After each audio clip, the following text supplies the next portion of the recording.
4th down and 6. Olbridge, gotta have it. Shotgun formation. Nugent, a lot of time.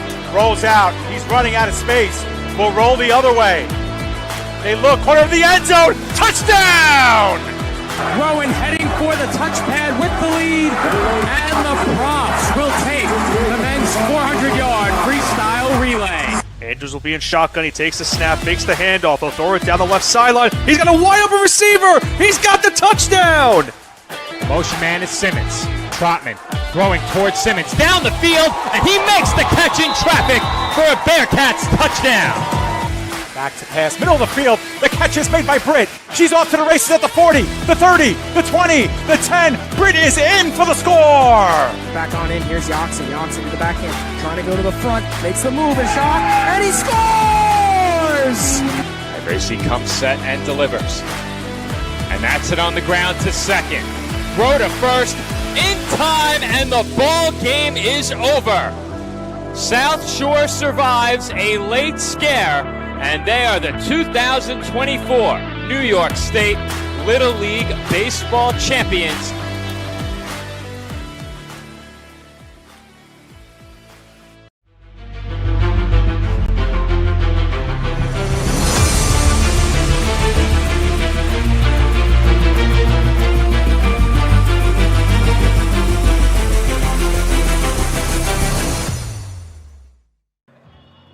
From Edison Jets Field in Edison, New Jersey, PDF Sports Network is proud to welcome you into coverage of Jersey Sharks football in the 2025 season, part of the League of All Leagues here on PDF. We welcome you into this tape-delayed broadcast between the Brooklyn Seminoles and the Jersey Sharks. Game 2 of the season for both of these teams. The Brooklyn Seminoles on the heels of a one-sided victory over the East Penn Raiders last week, taking on the Jersey Sharks, a razor-thin loser at the hands of the Brooklyn Pharaohs a week ago by a score of 19-18. Good evening, everybody. My name is David Pizzuto from the PDF Sports Network, proud to bring you coverage here of Jersey Sharks football. We are just moments away from opening kickoff here at Edison Jets Field. We thought we would be here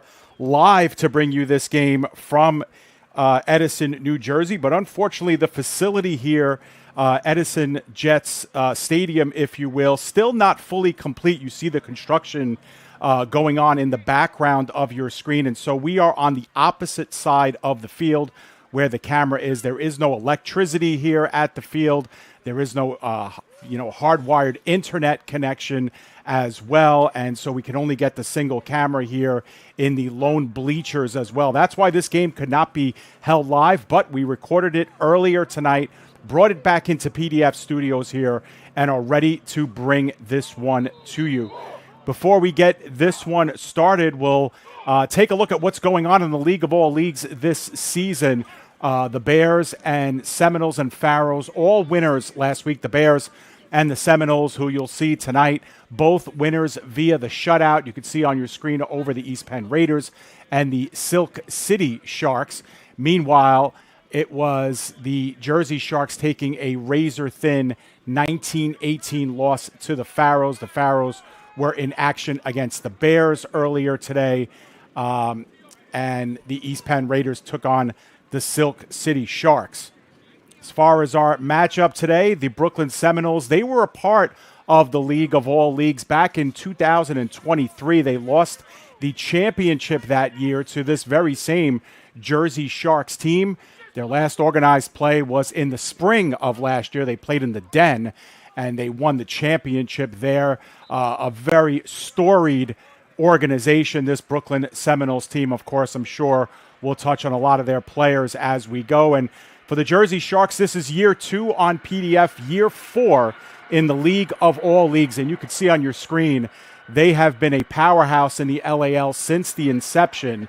Semifinalists in both 22 and 24, that's last year. And of course, the LAL champions in 2023 over this very same Brooklyn Seminoles team. You can see their all-time regular season record, their all-time postseason record.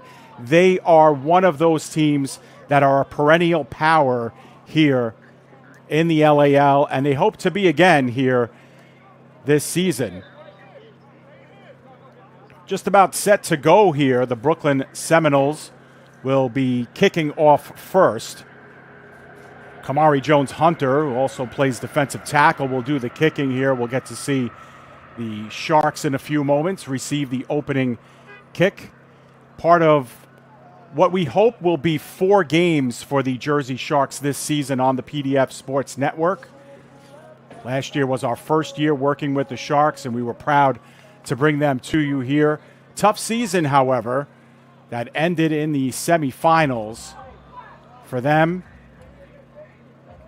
After a promising start to the season, they fell a couple of times during the regular season, and of course, the playoff loss in the semifinals. And it led the way for the new champions to take over, the New York Bears, who were the 2024 League of All League champions. They are back in the league this season. We mentioned they were a shutout winner last week over Silk City, and they were playing the Brooklyn Pharaohs earlier today. Last I checked, they were up by a considerable margin in that game, but didn't get an update from that since halftime. I'm sure later on we'll find out what happened there.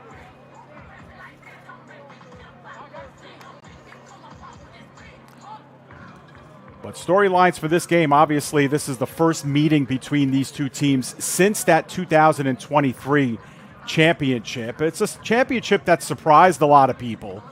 The Seminoles, of course, were the favorites in that game, you had to believe, after a sensational regular season. But much like this season, it seems like the LAL is going to be rather top-heavy, and we're not sure if they'll be the top 4 or the top 6 come playoffs, if all 6 teams will make the playoffs. But you have to figure these two teams are going to be in the mix again, whether they play each other in the semifinals or the finals or somewhere along the line. You have to figure, regular season or not, here in week 2, the chances of these two teams meeting again during the postseason, you'd have to think, are pretty strong. But nevertheless, we are set to go here. And kickoff forthcoming. Once again, it's Jones-Hunter to do the kicking off. End over end. It's a good kick. It ends up bouncing at about the 10 and taken at about the 8-yard line. Going from right to left and just short of the 30-yard line will be the Sharks going in on their first possession. Number 80 is a member of the Sharks that we do not have on our roster, unfortunately. We'll check that in a little bit. So the Jersey Sharks will start off with Tyreek Smith at quarterback. Those of you who watched the Sharks last year on PDF, Chris Criscuolo was the quarterback of record. No stranger to PDF Sports Network. He was a member of the AAL2 Arena League this past season with the Jersey Bearcats, whose home is also here on the PDF Sports Network. The Bearcats went all the way to the AAL2 championship, falling to the Wolfpack in what was a classic here on the PDF Sports Network just over a week ago. We have a little bit of a delay here as some late starters getting into the game for the Sharks. Joining the backfield a little bit late with Smith was Makai Caesar.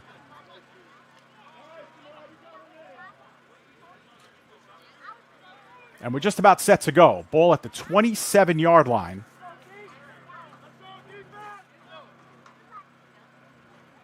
To start things off. Long count here by Smith. Play taking a long time to get off. Finally in motion, and they give underneath to the aforementioned Caesar, who barrels ahead for about 5 yards. Got his helmet knocked off as well. Coming in late on the tackle was Wilkinson Jr. Give him about 5 yards on the play. It'll be 2nd down and 5.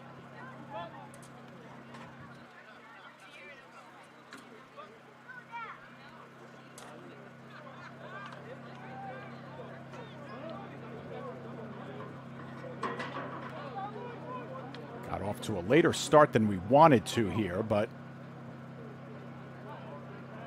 getting our replay set up, so we'll get that for you in just a couple of moments as well. Smith will work out of the shotgun still. They give underneath again to Caesar. Caesar sidesteps, middle of the pack, finally taken down by Devin Hull, but looks like he got the first down, so they'll move those sticks.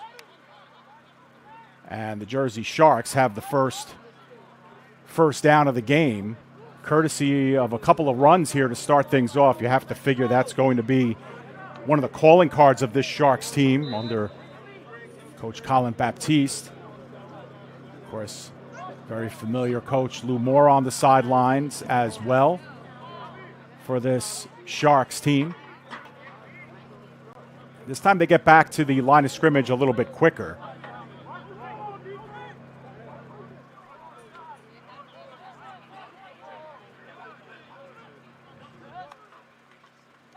This time the fake give underneath and airing it out towards the near sideline. And it's caught for the first down. Before getting spilled out of bounds, Ricky Tate with the first pass completion of the evening for the Sharks. Sets them up with a 1st and 10 inside Seminoles 40-yard line. Make that the 35 at the 34-yard line. Pick up of 27 on the play. That's a nice hookup that time between Smith and Tate.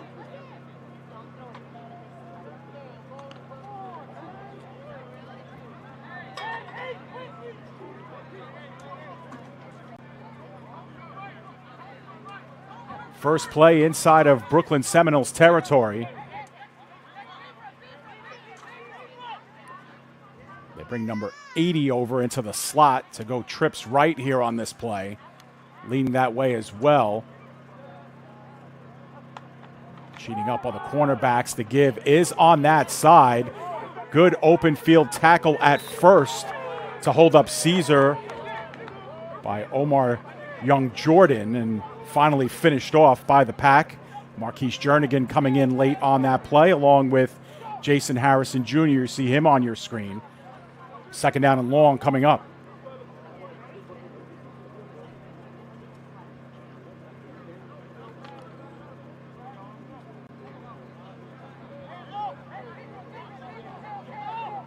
Called it a 2nd and 12. We'll make that a 2nd and 13. After the heavy loss on first down, just outside the Seminoles 40-yard line. Tyreek Smith, a little bit of motion. They whistle the play dead. We'll see which side this goes up against. You'd have to think this is going up against the Sharks here, as the play was whistled dead. Otherwise, it might have been allowed to continue. And indeed, they'll walk it back. So a little bit of bad to worse now as the Sharks go negative on first down and now get backed up with a 5-yard penalty here to make it 2nd and 18 coming up. Go back to that stuff on first down. You can see a couple of different Seminoles getting in on the play. That was first down. Now it's 2nd down and long. They'll run and stay committed to it. Bouncing in towards the right side. Might have been a face mask that came in there. Powering ahead for only a gain of about 2 was Caesar, but he caught a little bit of the face mask on that play. We'll take a look at it in just a moment. And indeed, it will go against the Seminoles. Take a look if we could see it on your screen where that face mask came in. Looked like it got yanked right there. Indeed, that's a good call, and it will lead to an automatic first down. Once they walk this one off, it'll go inside of the 25-yard line.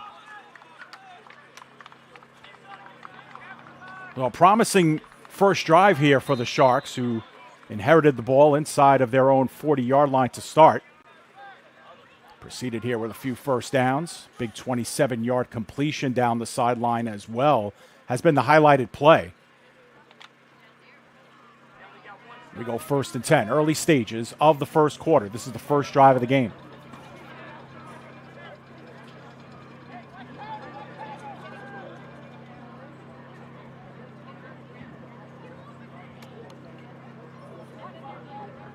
Out of the shotgun. Smith takes it. The give underneath again, Caesar. Caesar works his way up ahead, bounces off a couple of tackles, and takes it up for about a gain of 4. That's good hard running.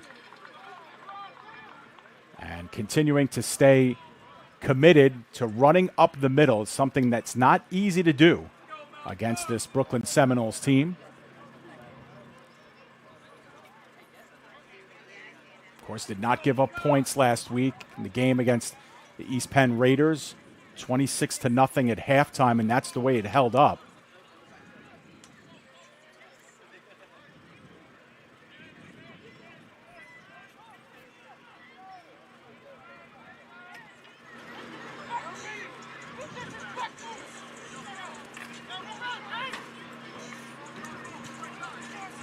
Once again, a long count by Smith, working out of the shotgun. Caesar to his right. They go with 3 wide. Coming out, now tucking it down and heading up the field inside the 10 and the 5 before getting taken down at the 3-yard line. Smith gets spilled there. And a good open field tackle to save the touchdown that time by Steven Nellison. Otherwise, Smith walks in. And it'll be a 1st down and goal coming up.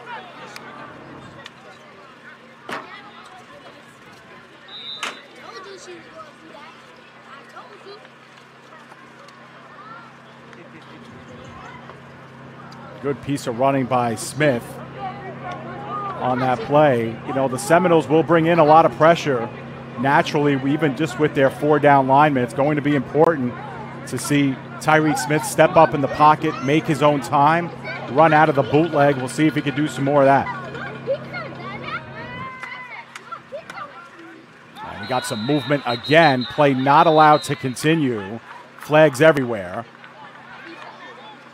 And we'll see what the call is here. They're going to back the Sharks up again. Oh no, actually, it'll be half the distance. So instead of being at the 3, they'll probably set this one down at the 1.5. So beautiful opportunity here for the Sharks on the opening drive of the game. A chance to really set the tone here against the perennial power Seminoles. Sharks in their first home game of the season, their home opener.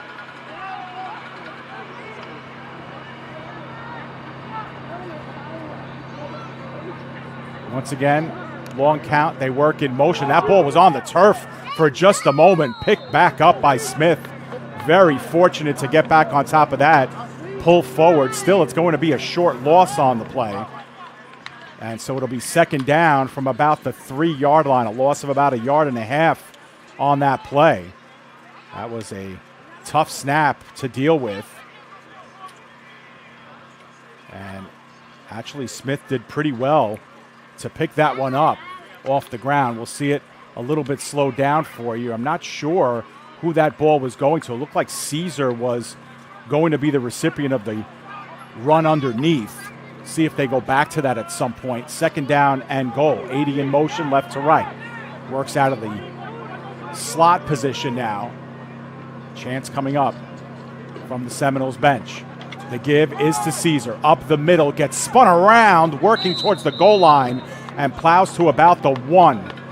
Good shoestring tackle that time by Kendall Clark to get down Caesar, who's been a workhorse here on this drive. But it'll be a 3rd down and goal coming up, and a big play upcoming for both of these sides. Jersey Sharks do not have a kicker listed on their roster. That does not mean that one of the positional players does not kick. Usually that is the case, but on 4th down, you wonder what they would do. We'll see what they do on 3rd down first.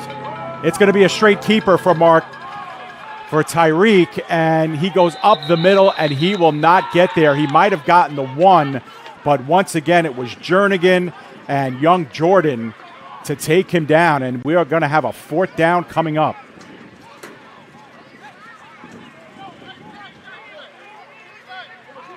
Straight keeper all the way that time by Tyreek Smith. We know he's got the wheels. Can he get to that 2nd level? And just there was nothing doing. A lot of white jerseys up front. Huge play here, 4th down and goal from the 1-yard line. A chance for the Sharks to get points here on the game's opening drive. They've taken a lot of time off the clock and would look to cash in here. Caesar in with Smith, but Smith will throw. The fake right side under pressure and taken down. Great play up the middle by Kamari Jones-Hunter to thwart the drive, and a huge play on 4th down prevents a score. And the Jersey Sharks go about 60 yards but come up empty. We'll get another look at the penetration in the middle of your screen, in the middle of that line coming in. And that's a great job actually coming in from the left defensive end, working around. And that's a good put down right there. 1v1 in the backfield. And Jones-Hunter wins the battle on the game's opening drive. 0-0 is our score. The Sharks go about 50-plus yards on that drive, but are unable to cash in. They had a 1st and goal from the 4-yard line.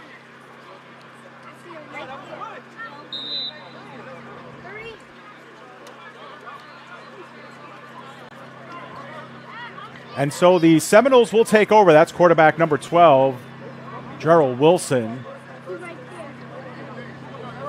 affectionately known by his nickname G-Block. That's the way everybody knows him in the semi-pro community. That one up the middle, and it's off the fingertips, and getting rocked coming down was Shannon James. He's a little slow getting up as Andre Higgs gave him everything that he had on that play. Let's take another look at that, and we'll take a look at it in slow motion as James gets some attention taken to him. Let's take another look at it here on your screen. It's a good look off by Wilson, and James made a good break. Ball hung up there just a little bit, and he paid the price.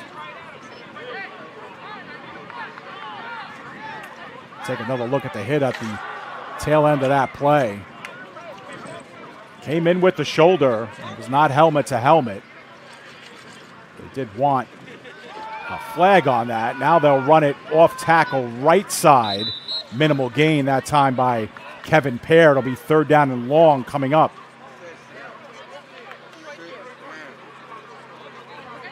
First run of the game for the Seminoles here. And it's an important 3rd down to try to keep from going 3 and out here. They're at their own 14-yard line.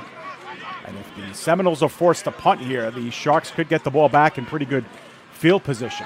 Wilson will go back to pass, making his own time, working right, middle of the field, and that one's dropped.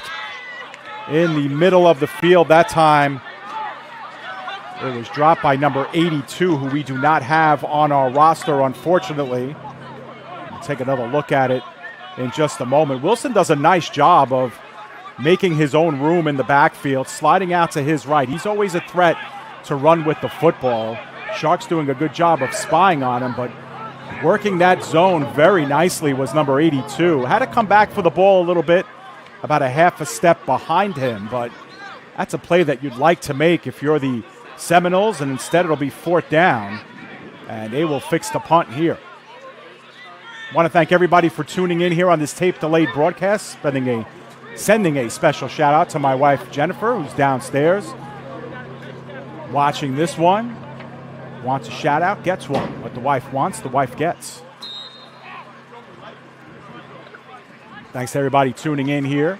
Would have loved to have gotten you this one live with our full crew at Edison Jet Stadium, but gets this one off a little bit later than we had hoped. Meanwhile, that punt was pretty much shanked straight up in the air, and it was fielded by Rojas Portilla, who takes it inside the 25-yard line of the Seminoles. So the Sharks, who went all the way down the field and were unable to score on the first drive of the game, they stalled out at about the 10-yard line, had it 1st and goal at the 4. Will get the ball back in great field position here at the Seminoles' 24-yard line.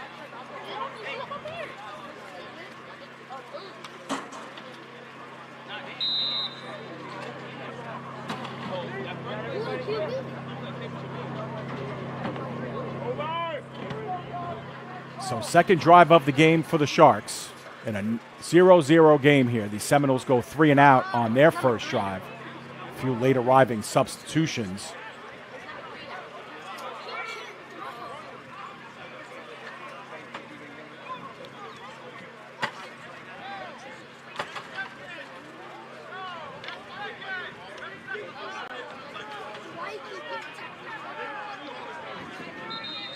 And a timeout is going to be called by the Sharks. They looked a little bit out of sorts from the beginning there. A couple of really late starters had come in the game. While I do that, I was looking at the websites for these teams to try and see who number 80 is for the Sharks, who is not on the roster on the hosted website and is not on the Jersey Sharks roster either. We're going to go back to see if we can find number 82 for the Seminoles as well. Let's get some help there. Expect this one to be a good one. This was deemed the LAL's game of the week this week. And there was another really good one going on between the Bears and Pharaohs as well. One of the ones you think would be highlighted. No number 82 on the Seminoles roster either. So we'll get back to that when we can. When there's a break in the action, we'll try to play detective and try to get those guys as well. Maybe we'll check our live stream as well and our chat there. One-man show for now. Hard to get to everything, but here we go. First play of drive number 2 for the Sharks. 0-0 game, and coming out of a timeout. Fake underneath. They look up top and now go to the end zone and in stride. Touchdown Sharks. The aforementioned number 80 came down with it, and the Sharks are on the board first. And coming out of the timeout, you wonder if that's exactly how they drew it up or not.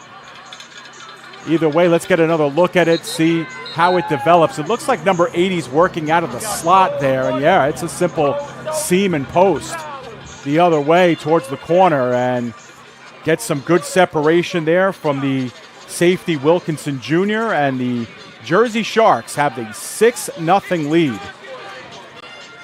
on the first play of their second drive. Now, ball was spotted there at the 15-yard line. Thought maybe there was a penalty, and there is not. So they'll move the ball up to the 3, and the Jersey Sharks are going for 1. Now, in the LAL, if you run or pass the ball in after a touchdown, it's worth 1 point. If you kick it after a touchdown, it's worth 2 points. So a little bit of an unconventional spin on things, if you will. And so the Jersey Sharks will look for the point after.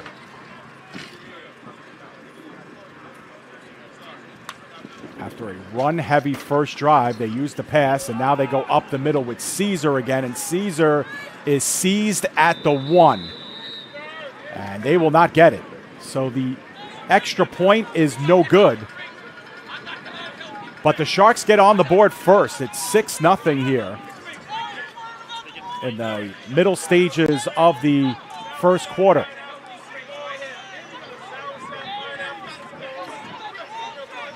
So a great start for the Jersey Sharks, as we'll take another look at that touchdown in just a moment.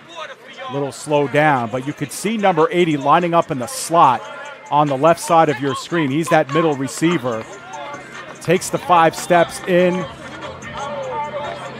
and then cuts it out, and Wilkinson just couldn't catch up to him. That's a well-timed play, and to be honest, it's all set up by the good time, too, by Smith. We'll take another look at it here. He's got a pretty decent pocket to work out of. The Seminoles brought in 5 on that play, and they did a really nice job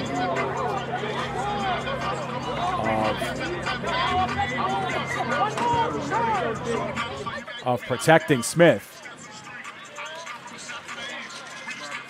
So the Sharks will kick off here to the Seminoles, who are about to go on their second offensive drive of the game. They went 3 and out on drive number 1.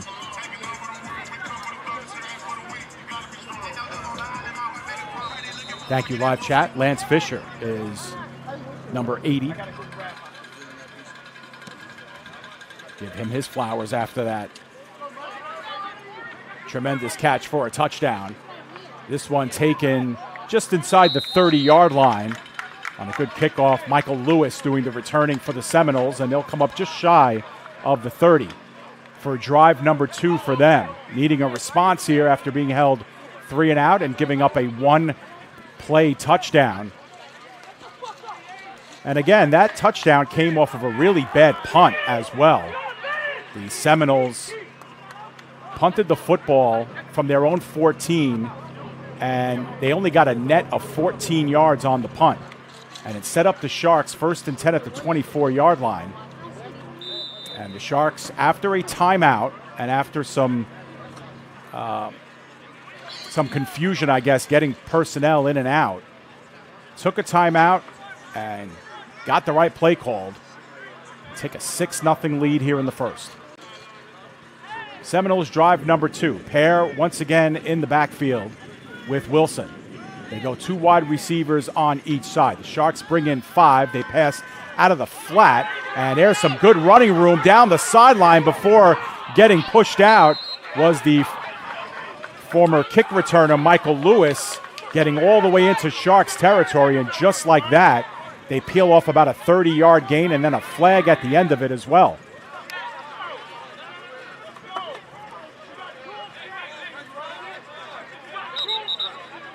It's going to be a face mask personal foul penalty. So they'll add 15 yards to that. Turns out to be about a 40-plus yard gain.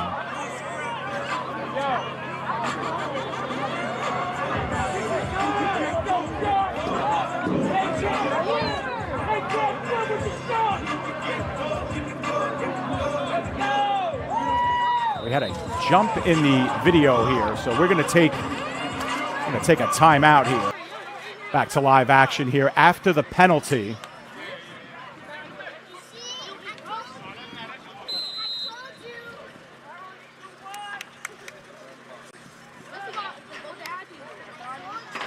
We have a 1st and 10, so the play itself got about 30-plus yards, and then there was a 15-yard penalty tacked onto it. That pass in the flat, unable to come down with it, was Pear. He was working out of the backfield,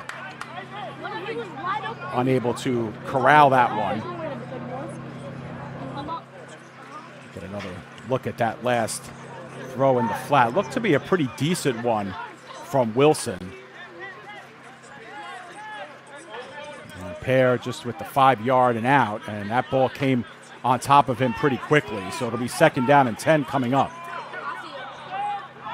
Wilson now looks left side. I think the flag went down at the line of scrimmage. That pass broken up. Good defensive play that time by the cornerback, Amir Robinson. But it was a free play regardless because the Jersey Sharks jumped offside.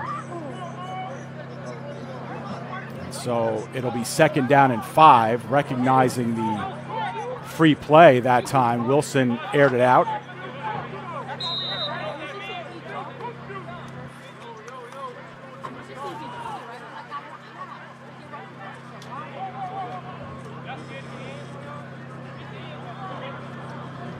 The give is underneath to Pear. Pear working off right tackle, now turns it back up inside.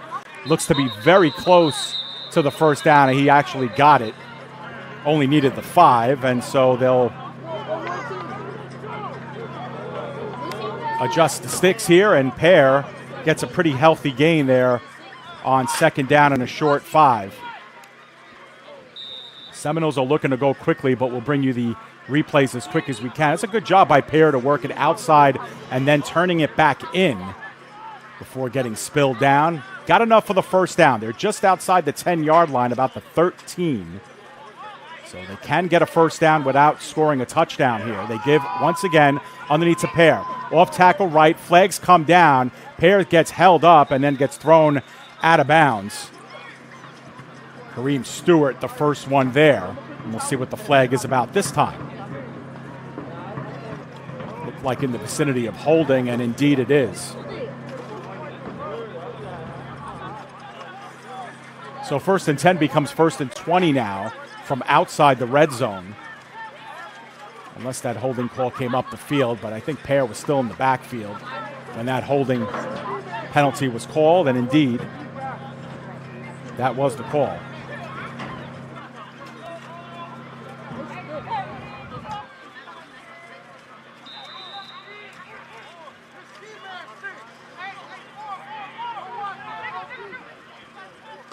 Back to live action. Joe Wilson, the middle of the field. That one's caught. And still on his feet was Mims. And the whistle did sound.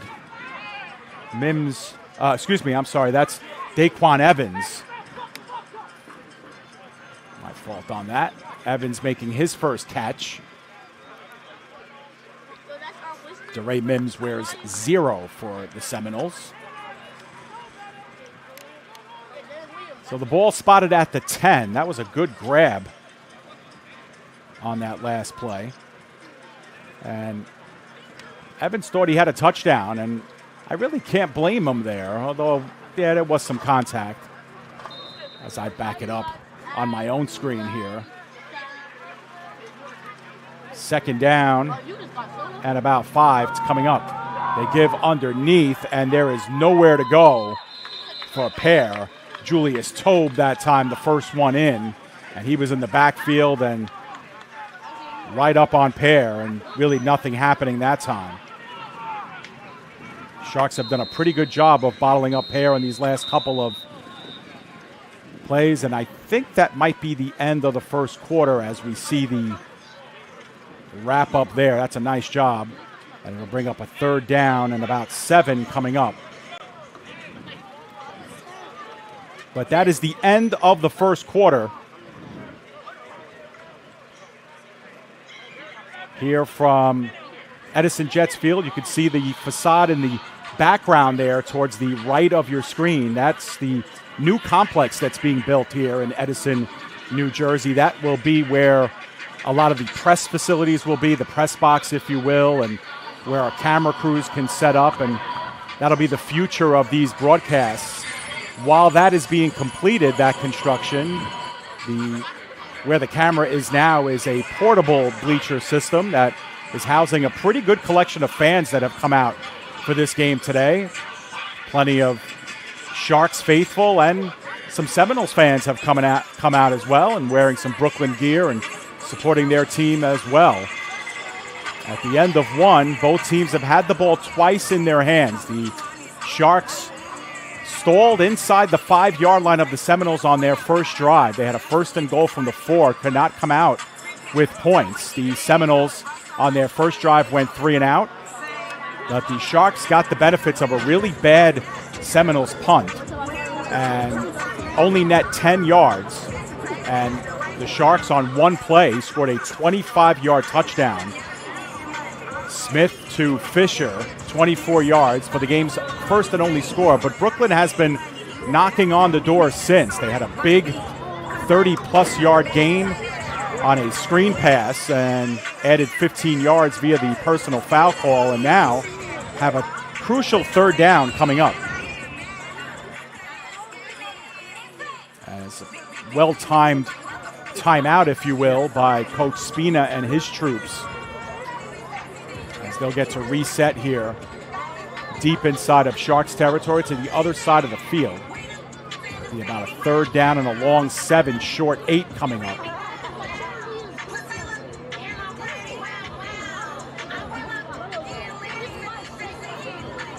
Now, you can't really see it on your screen, but there is heavy, heavy sunshine on the right side of the field here.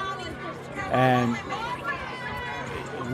where the camera is, that vantage point has to deal with the sun. So it's pretty tough. There's a lot of glare on that side. Really can't see it from your screen, but that's where the sun is shining. And right now,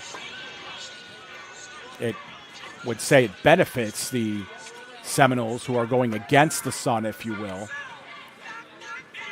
But this is a big play. 3rd down and a long 7, short 8 coming up.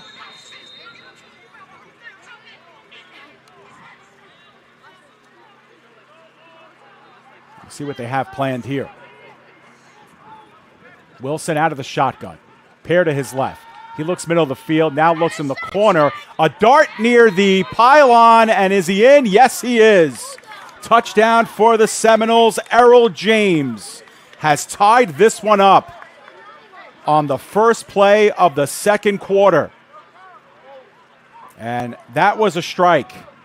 And again, after a long timeout where they were able to discuss it at length, the Seminoles get themselves a nice play here. James was working out of the slot, gets some good separation, and then the strike. And James, with the wherewithal, knowing where that pylon is, or where that goal line was, able to get the hands extended for the touchdown. And now the Seminoles will go for 1 to try and take the lead. Pair once again in the backfield. Errol James to the right of your screen. He's the slot man there. It's the fake, and Wilson's going to take it himself, and he gets bottled up. Good job on the tackle that time. Marmalejos was in there, as well as Amir Cooper. So a nice job by the Sharks to keep the Seminoles out and keep this game tied at 6. So the last time the Sharks had the ball in their hand, they scored a 1-play, 24-yard touchdown. And at the end of the first quarter, with the Seminoles able to talk it over to start the second, they cap off a really, really nice drive with an 8-yard strike. Actually, I should say a 10-yard strike.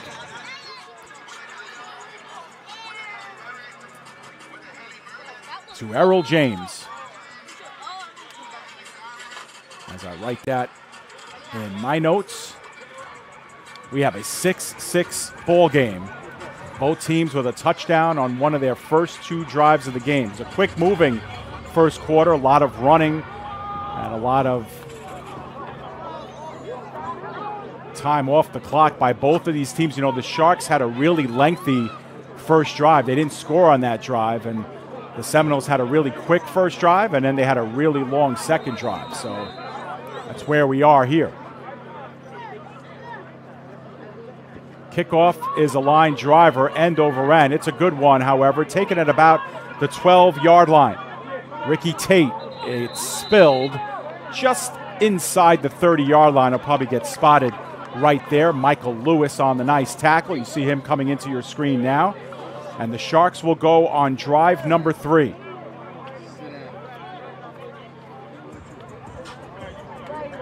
Seminoles 1-0, Sharks 0-1, trying to avoid an 0-2 start to the season.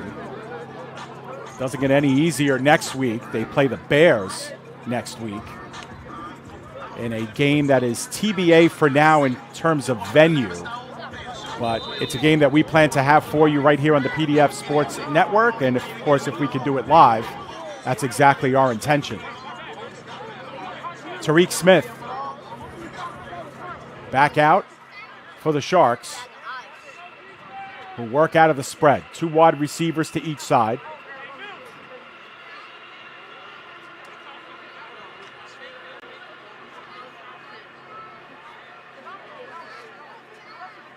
Seminoles with the 4-down linemen. We'll see if they bring in any more pressure. They hold up there, but the give is to Caesar up the middle. And he gets about 3 yards, 3 hard yards up the middle. Good stop by the Seminoles, but Sharks are getting some pretty good push in the interior of that offensive line. It's not easy to do. This Seminoles defensive front is stout, and they don't allow you a lot of holes up the middle. But the Sharks are doing a nice job of getting at least some push and some breathing room here for Caesar. It really hasn't been touched in the backfield yet. It's a huge positive for the downhill running Mekhi Caesar. 2nd down and 7 coming up. A long look. Last second instruction, the fake, and worming out of the blitz was Smith, and he is going to have the 1st down and more before getting taken down by Everett Jr. in the second wave, but that's good enough for a first down.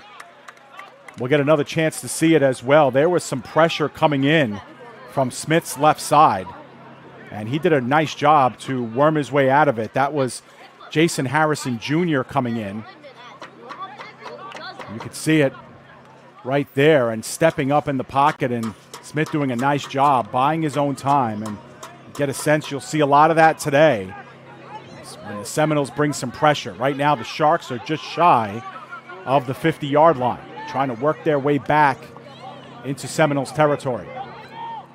3 wide receivers up high on the top of your screen right side. Caesar to Smith's left. Passing all the way, under pressure, steps up in the pocket, and that one is thrown and off the fingertips and dropped by the receiver that time, Rob Jackson. Got a pretty good look at it and did what he had to do, really went down to try and corral that one, keep his body in front of it, and block out the defensive back who was coming in hot. But it's a pretty decent throw, and under pressure to boot. Would have been enough for the first down. Instead, it'll be 2nd down and 10 coming up. Tariq Smith has looked pretty good on these first few drives, slinging the football. Looks really confident in the pocket as well. Not easy when you're under pressure. But the fact that he can run with the football is another dimension as well. The Sharks will lean on this season. Once again, they go trips right side. Same formation as on first down. They swing it into the flat to Caesar, and Caesar gets bottled up. That's a great job that time by Nelson. And he was joined, I believe that was Everett Jr. And they did a great job of shedding the tackles. They didn't buy into the fake. It looked like Nelson was playing press coverage too on the lower part of your screen. That was a big loss of about 6 yards on the play as you take another look at it on your screen. It's just a nice job. Fisher tries to get a block there to spring Caesar, but when you have 2 guys against 1, the law of averages takes over. That's a good play by the Seminoles, a loss of 6 on the play. It'll be 3rd down and 16. Go back to that drop on first down. It looms a little bit bigger now. Smith wants to switch things up. Puts Caesar to his right, trips now on the near side. Some communication there between the trio.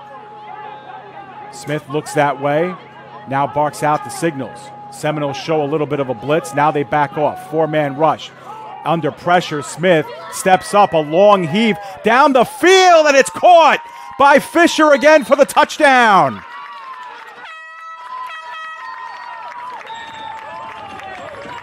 They don't get much prettier than that, folks. That is a great job once again by Smith to buy some time in the backfield. And the time was able to spring Fisher down the field. 60 yards on the play. But you take a look, Seminoles bring some pretty decent pressure on this play.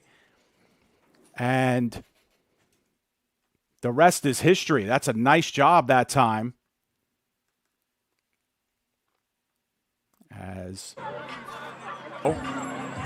Apologize if our video skips a little bit as it transitions between some of the videos that we took earlier today as we move on to the next file here. But yeah, this is the point conversion. We'll show you that replay a couple more times too after this conversion attempt. Our score is 12-6 in favor of the Sharks. 60 yards on that last one. They give underneath to Caesar. Caesar bounces off his own lineman but gets held up at about the 5-yard line. Nowhere to go. And the Sharks are 0 for 2 on extra points here tonight. But not before a 60-yard touchdown for Fisher. And the Sharks are 2 for 3 on offensive drives in this game. And really had a great first drive as well. And they just couldn't cash in. Let's take another look at that touchdown. And again, we see it starts with the pressure and the ability for Smith to step up, and he is behind the line of scrimmage. That was the next thing I was going to look for, and it looked like the Seminoles were going to expect him to run with the football, and maybe that's why Fisher was able to get behind. But let's take another look at it. Let's slow it down just a little bit just to see where Smith unleashes this from. And it's definitely behind the 40. Your whole body has to be over the line of scrimmage. In order for that to be over, that's just a great pass. And not only was he behind the line of scrimmage, but to throw that on the run, leaning into it, just about half the length of the football field. That's a beautiful job. And the Sharks are up 12-6 here in the second quarter. 0 for 2 on point after attempts, but for now, a touchdown lead.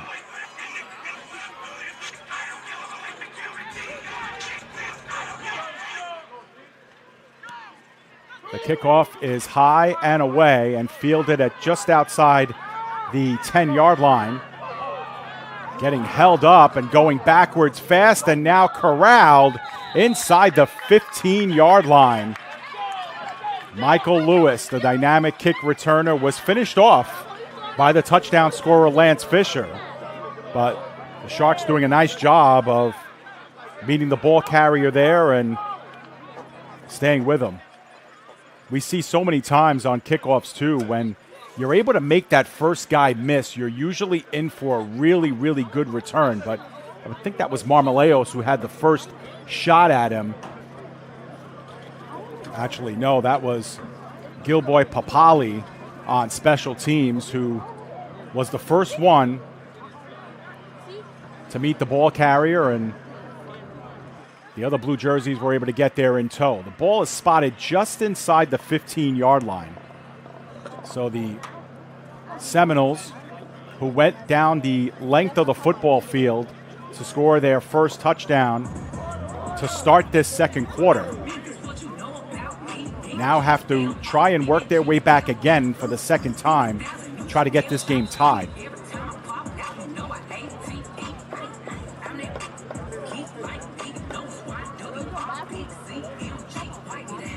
Out of the shotgun, Wilson on the delayed handoff to Pear, and he is met in the backfield by Tobe again.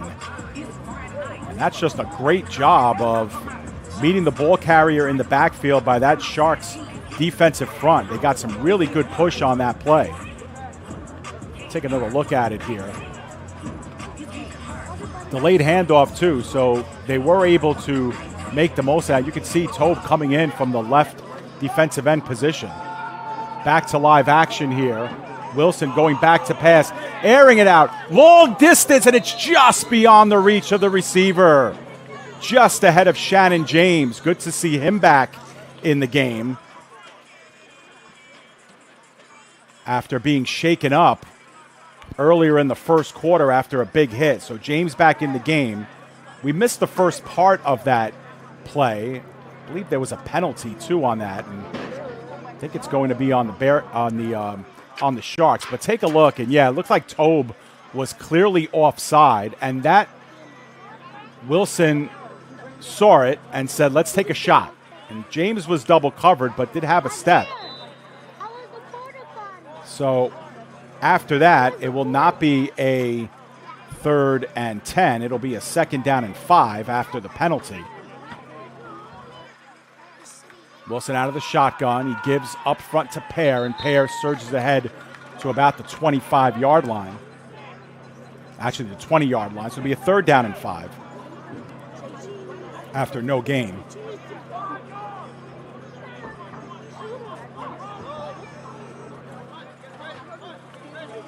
Seminoles not really huddling here. Most of the players looking at their wristbands for the call that's being relayed in from the sideline and going quickly. 3rd down and 5. Big play here.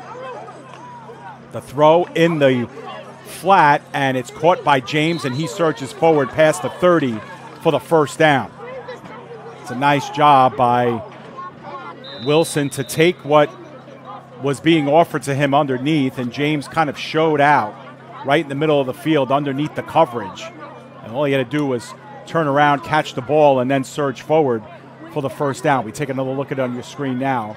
Good pocket by Wilson, and that's just a simple pitch and catch for an easy 1st down. Some movement again by the Sharks. No flags. Now it comes down late. And once again, Wilson will take the shot down the field and through the fingertips of a couple of different players. Amir Robinson on the coverage. The pass was intended for Evans. And you see it on your screen there. We have a penalty flag, and it looks like this will be 5 free yards coming up for the Seminoles.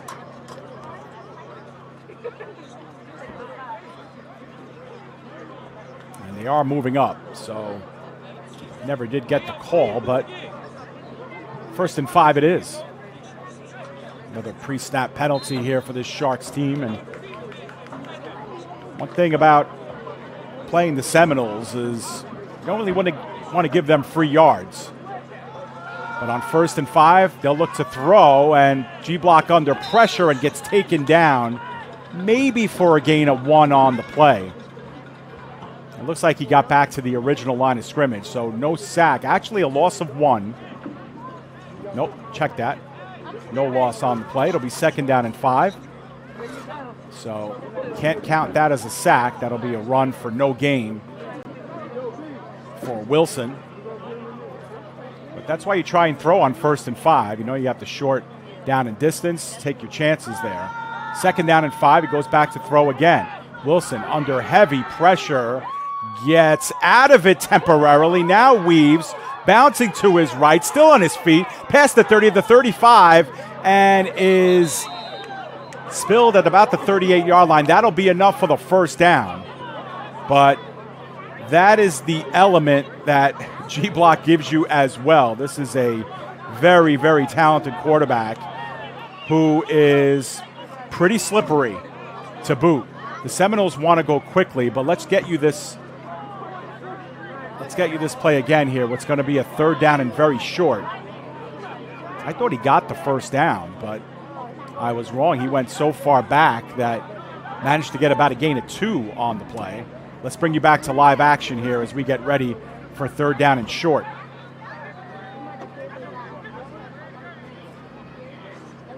Third down and a short 3, long 2. Another big play here for this Sharks defense. Try and get off the field. They look low flat, caught by James. James has the 1st down and was held up there by Amir Robinson before Andre Higgs finished him off. But that's good enough for a 1st down. And again, these throws start with good pass protection here. We'll try to slip in the replay while we can. But you'll see a good pocket here for Gerald Wilson. It's a nice job. There's some pressure coming in from that left side, but Wilson, understanding he doesn't have a lot of time to throw that ball under a little bit of duress, finds the guy hanging out in the soft zone, and that was James, who's picked up 2 very crucial 1st downs on this drive. James is now coming off of the field now. You see him on the bottom of your screen.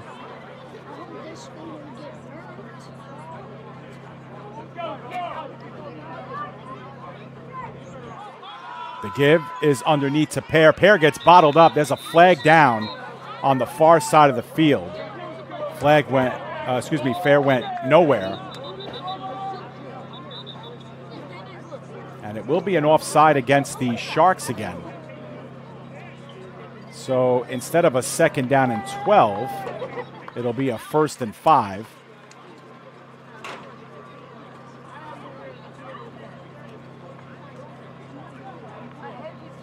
They'll move this one up 5 yards. Another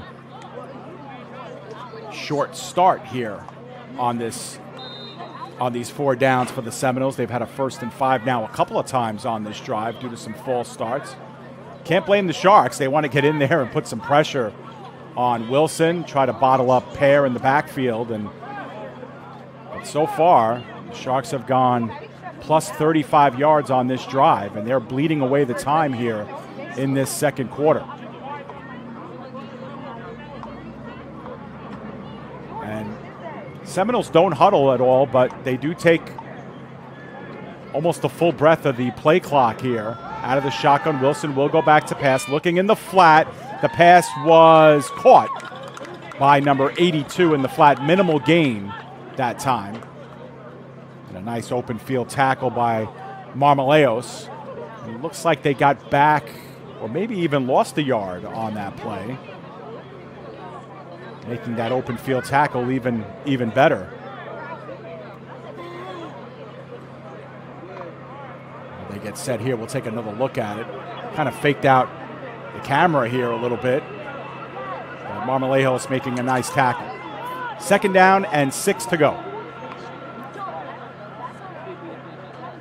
They continue with the passing game. Wilson, good pocket, up the middle, and the line drive shot to number 82 is good enough for the 1st down inside the Sharks' 40-yard line. And I'll tell you what, Wilson putting some heat on that football. Especially when you throw in the middle of the field, you want to make sure only one guy has a chance to catch it. And make no mistake, 82 got his hands on that one, showing out once again between that 2nd and 3rd level. That's just a nice strike here. 1st and 10, new set of downs for the Seminoles. Down by a touchdown. The give is to Pear. Pear looks to go wide, getting a handful of jersey, I believe was Tobe again. And he's going to get credit for the huge tackle for a loss. That's a loss of 6 on the play. And, you know, Tobe is coming in from that left defensive end position, so he's going all the way around, I believe, to make this play. Actually, no, he actually came in from the right side this time. But still, an incredible amount of strength that time for Tobe, and then finished off by Cooper as well. So 2nd down and 16 coming up after a 6-yard loss. Once again, back to pass is Wilson. Little bit of pressure, the throw overthrown. He was looking towards the near sideline in the direction of James again. It's going to be 3rd down and long.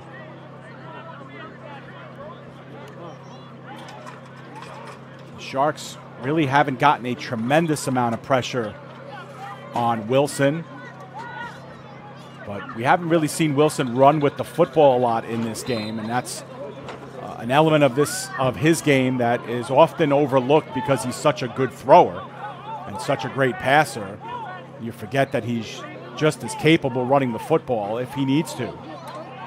Make some dynamic things happen. We saw it already once in this game. 3rd down and 16 is a big play here for the Seminoles. Back to pass.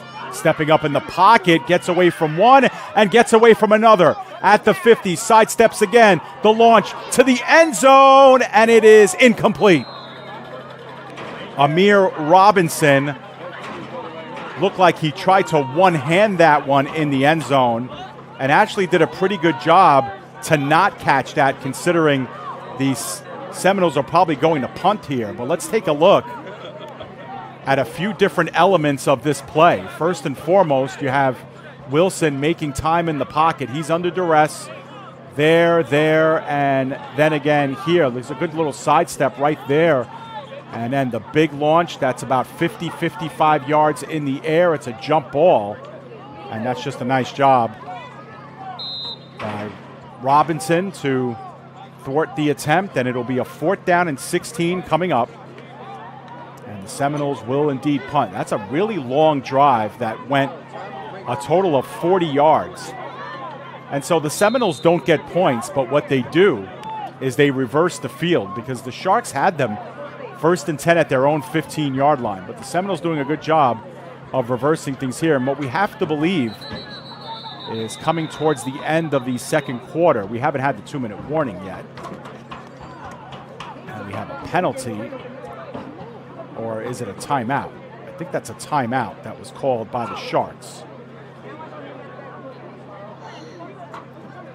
As you can see, the Sharks coaching staff, Colin Baptiste with his troops coming out of the timeout.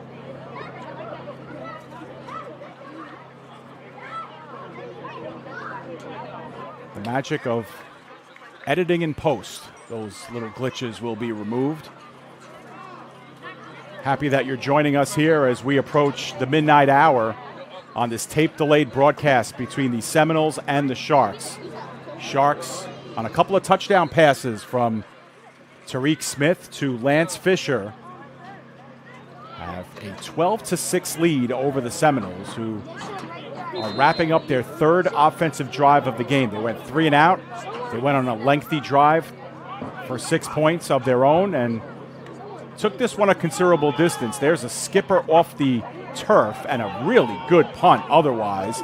It lands inside the 5, a chance to down it here. And did they manage to keep it in play? No, they did not. Good job by Darren Glover to get to it first, but it is indeed a touchback. And the Jersey Sharks will have much better field position than what could have been there.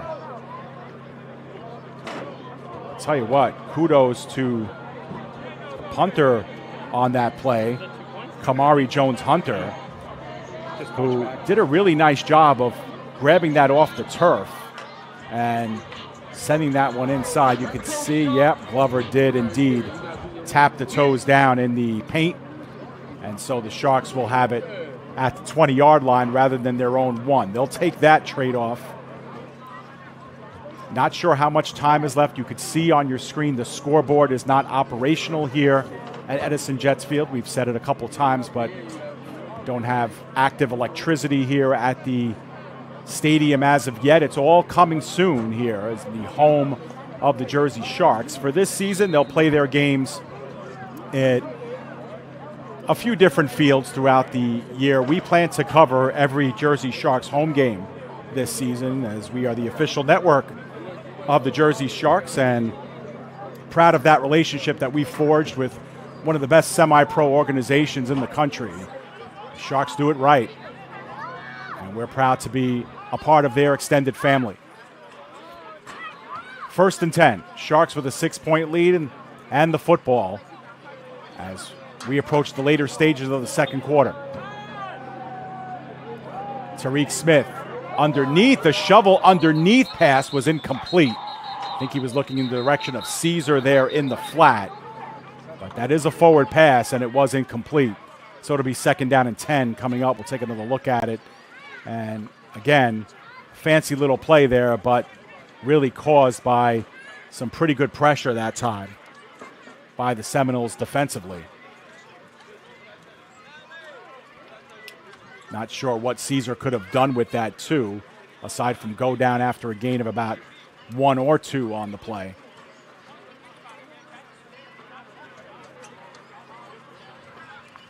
Second and 10 here for the Sharks. Pretty big drive for them, too, here.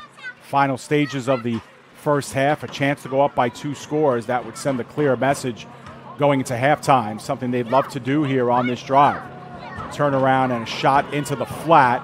It is caught, and up ahead, pulling forward for a gain of about 6 was Rob Jackson. Gets involved in this one. I believe that's his first catch of the game. Jackson, veteran of this team here with the Sharks, and you can see this is just a simple look to the right, look off the linebacker there, and that's a nice 6-yard gain here. Makes it a 3rd down and short, 3rd down and manageable rather than a 3rd and 10.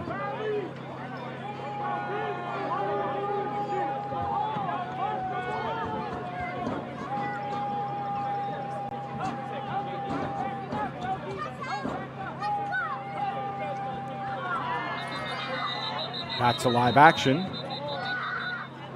Actually, now we get you back to live action. Not quite sure what happened with our replay there. It might have been looping, I think. But we did have a penalty on that last play. And so that will be enough to move the sticks. So by virtue of the penalty, the Sharks get the ball just outside their own 30 now at the 31-yard line.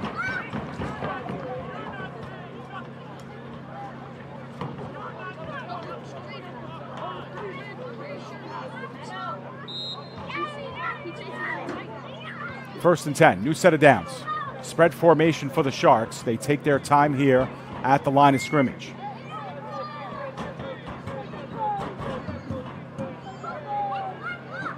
Smith looks over the defense, gives the signal. Here comes the blitz. That one is thrown out into the flat and caught.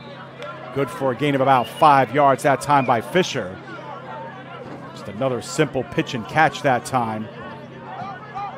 Get the requisite 5 yards and get to see another day. We'll call that a gain of about 4 on the play.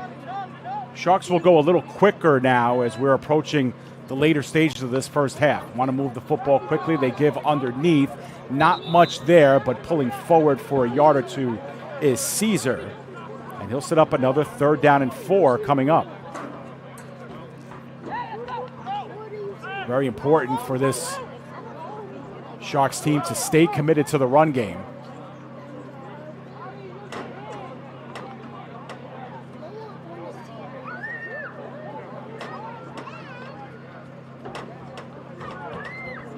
Third down and 4. Big play coming up for both sides.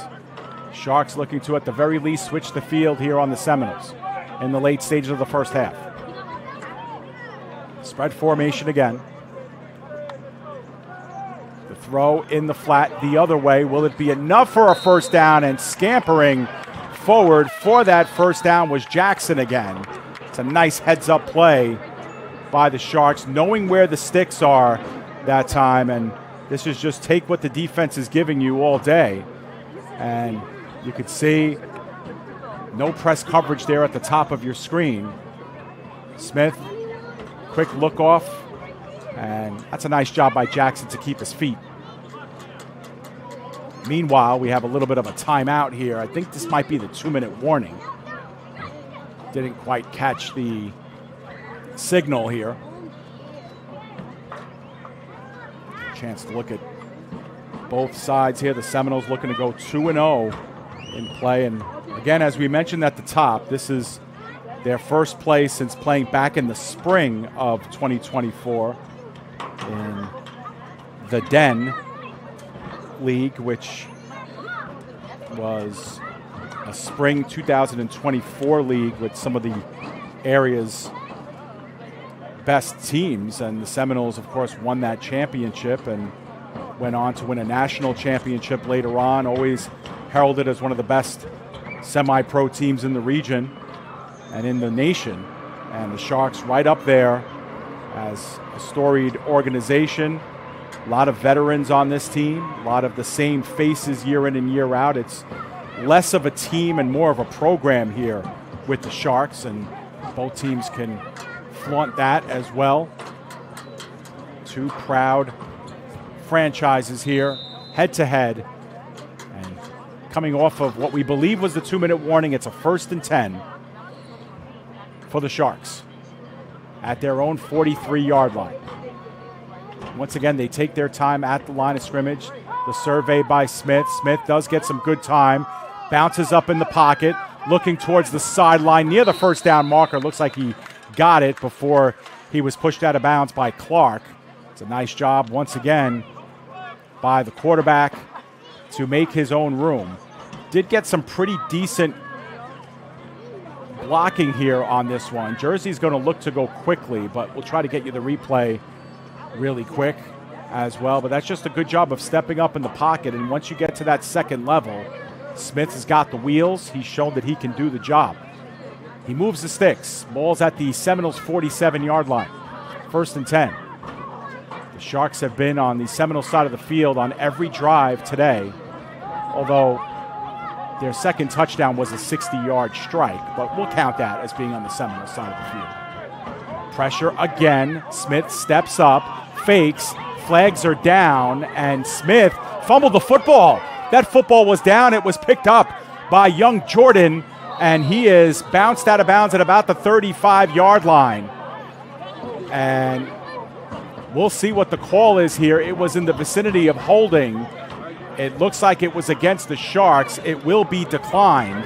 And the Seminoles, just like that, are taking over. And we're going to see what happens here. We're going to slow things down as slow as we can potentially go to see where this ball actually came out. Smith actually did a pretty decent job of once again stepping up into the pocket. A good fake. And it looks like just on the way down, he lost it. We're going to back it up just a little bit, see if we can see it again. And it's right here where he loses it. And the Seminoles are all over it.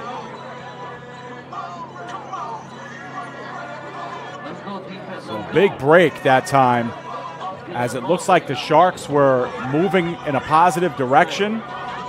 Instead, the Seminoles will get it back on a very short field at the 35-yard line.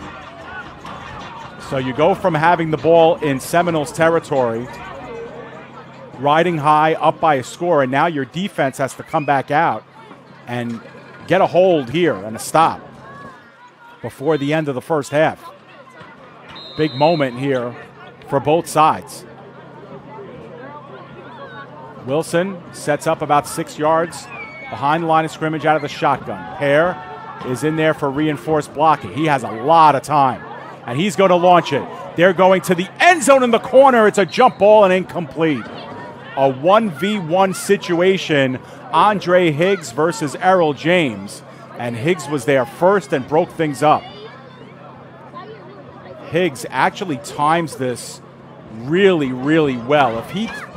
If he jumps too soon to get this ball, then James can out-jump him and grab this. James has exceptional size, but he timed that jump perfectly.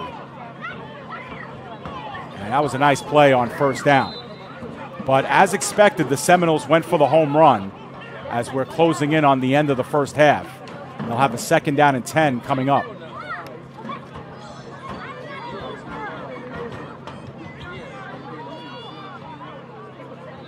Wilson on 2nd down and 10. They go with the same formation. 4 wide receivers to each side. Wilson steps up in the pocket, going for the home run in the corner, and it's up over everyone and incomplete. He was looking for the intended receiver, Raekwon Gibson, but they just ran out of real estate there in that corner pylon area, and it'll be 3rd down and 10 coming up.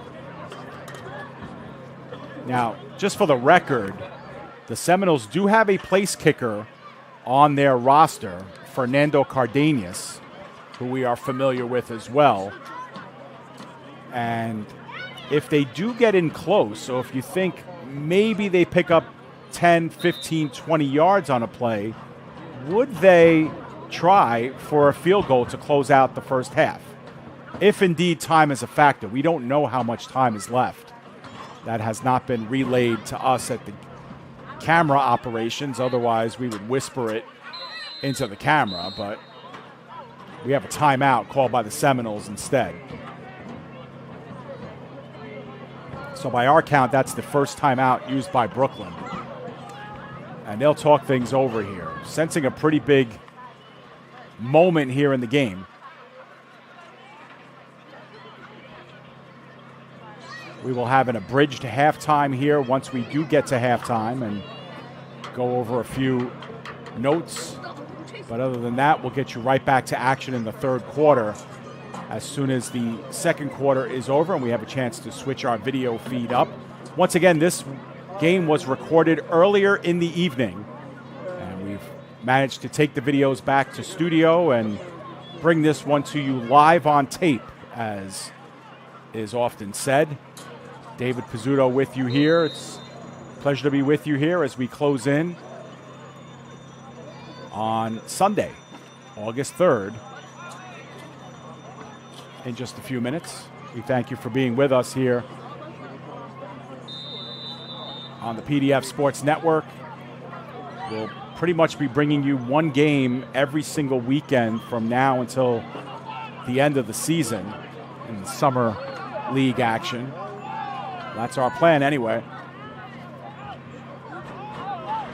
Low snap. Wilson fields it well. Has the space. Launches in the end zone. It's intercepted. It is intercepted by Amir Robinson. Robinson is going to take it out. He loses the football, and that ball is down inside the 10. The Seminoles, I believe, are on top of it. And how about that for a break now? Is the half over? That's the question. Was that the final play of the first half? If it is, the Sharks actually make a huge play, but get away with one, if you would, because they fumbled it. And yes, that is halftime. Let's take one more look at it. We're only going to see the tail end of it, but I can't blame Robinson for taking this out because it's the final play.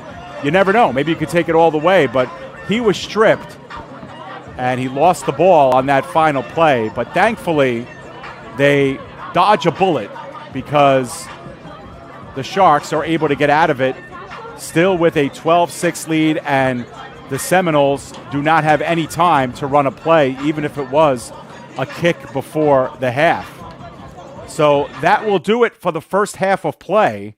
We are going to go into halftime with our score, Jersey 12 and Brooklyn 6. We're going to throw it to break. When we come back, we'll have our second half for you right here on the PDF Sports Network.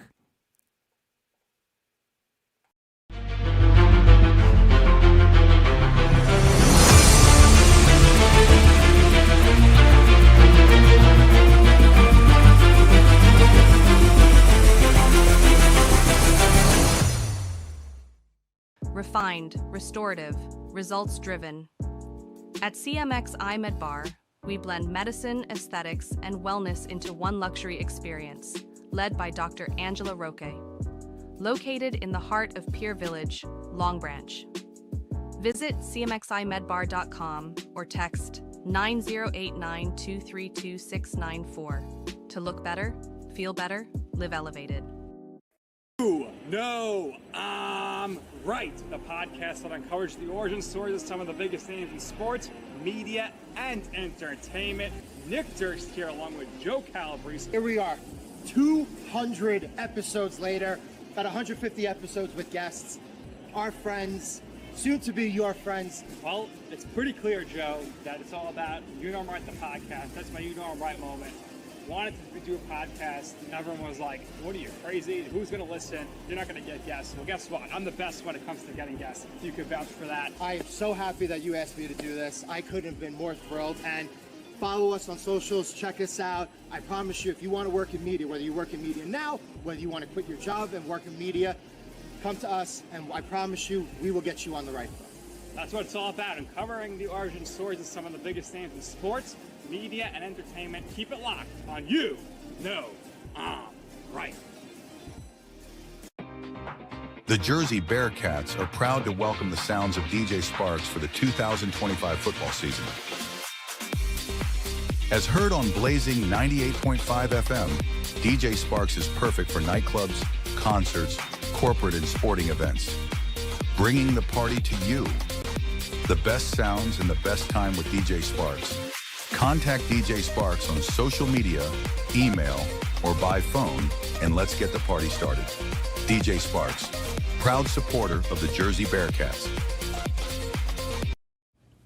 Attention local businesses and professionals. Isn't it time to elevate your game? Now you can advertise your business or product on PDF Sports Network. Your ad will appear on all of our broadcasts, including this one. Don't have a commercial? We'll make one for you, absolutely free.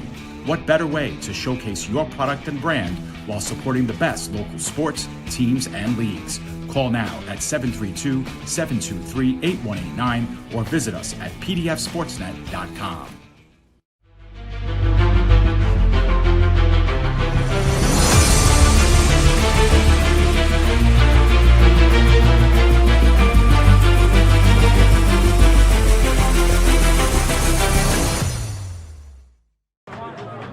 Welcome back here to Edison Jets Field in Edison, New Jersey. We are at halftime here between the Jersey Sharks and the Brooklyn Seminoles. Our score is 12-6 between these two titans of semi-pro football in the New York, New Jersey area.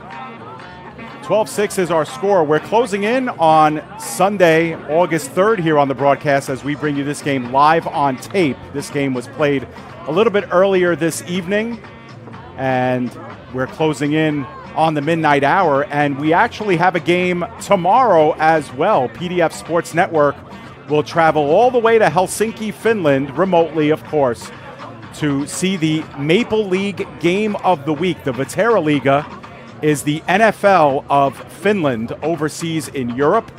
And in the Nordic country, these two teams, the Helsinki Roosters and the Vasa Royals, are in a four-way tie for second place. Tomorrow morning at 10 o'clock Eastern Time, 5 p.m. Finland time, we will bring you Roosters against the Royals. right here live on the PDF Sports Network. Everybody who's been tuning in to the Vetera Liga on PDF Sports Network has had some really good things to say about the level of competition. European football, a lot of former NFL players playing in Finland, a lot of NCAA Division I and Division II players overseas playing in Finland as well. It's high quality football 4,000 miles away, and PDF is the only network in the United States covering European football in the country of Finland. We're very proud of that relationship, and it's a relationship that's going to grow in the future. Next year we have plans to cover every single game in Finland during their regular season, and we plan to touch base with a couple of other European leagues as well as we try to bridge the divide between the United States and European and South American countries who are playing American football. It's a sport that's growing, and this is a perfect example of it here as well. Semi-professional football is also growing throughout the country, and we're proud to bring it to you. We also want to let you know that every Sunday, and there will be another one this Sunday, we invite you to catch Way Too Early with Pat Bleasy, a.k.a. Dave Patterson, live on the Three Bleasies Facebook page every Friday morning. Dave Patterson breaks down the world of semi-pro football in this area. And then later on Sunday, we have the rebroadcast and the video on demand. So you can check out all the previous episodes of Way Too Early with Coach Pat on CSI's YouTube page. So we invite you to check that out as well. So if you're a fan of semi-pro, that is a show you do not want to miss.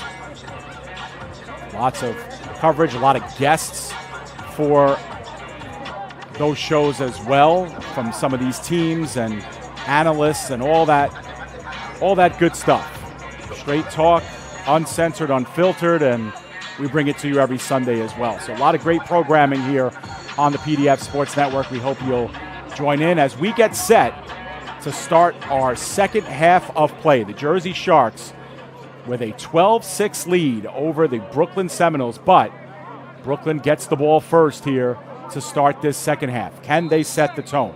Rojas Portilla gets into this one. Skied kick. It's taken at the 15-yard line by James. James racing past the 30, squares up at the 35, and is pushed out of bounds by Ricky Tate. A little bit past the 35-yard line, and that's where we'll start here with the Seminoles on offense first. And once again, folks, if our video should time out at any point or stop at any point, we will just take a few moments of a break and get you caught up, as well as we switch over our video feeds, as this game was taped earlier today and brought to you live otherwise as soon as we reached our studio here at PDF Sports Network headquarters. Solo broadcast. My name is David Pizzuto. Most of the games I'll be joined by a collection of color analysts and other play-by-play people as well. For tonight, riding solo for this one, but it's a good one between the Seminoles and the Sharks. Happy to be here with you guys here on this late Saturday night. Wilson in the flat. I'm not sure if that was blocked or not at the line of scrimmage. In any event, incomplete. It'll be second down and 10. Let's get another look at that play here and see if it indeed was touched at the line of scrimmage. I'm not sure it was. We'll get another look at it. All the same.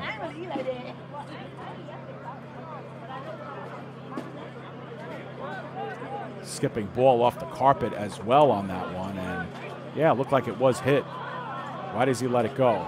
Back to live action. It's a free play down the field, and it's incomplete. It was thrown in the general direction of the wide receiver, Michael Lewis, but they knew that was a free play all the way. And instead of a 3rd and 10, it'll be a 2nd down and 5 coming up. We missed a little bit of that play, but we'll give it to you in its entirety here. This is what we missed on the last play. There's the right side of that defensive line coming in. And, you know, all things considered, Wilson again got out of trouble to launch that ball down the field. He has not been sacked today, at least not to my recollection. I could be wrong about that. But they've had him dead to rights a couple of times. 2nd down and 5 coming up. Middle of the field, that one is caught by number 82 again. Stood up at the 35-yard line. That ball is out. It got out, but I think the whistle blew before that came out. I heard the whistle sound, and it was not a fumble. Although you could make the argument, perhaps it should have been. Let's take another look at it. We'll slow it down to boot. Seminoles want to go quickly. We'll get you back to live action in a moment, but take a look. Here's the catch. And let's see if this ball comes out before he's actually stood up. He stood up right there, and yeah, it came out a little bit late. So 1st and 10, we get you back to live action. Wilson, another free play down the field. It's broken up, almost one-handed and caught. But instead it's going to be incomplete. There is a flag down, and it's offside against the Sharks again.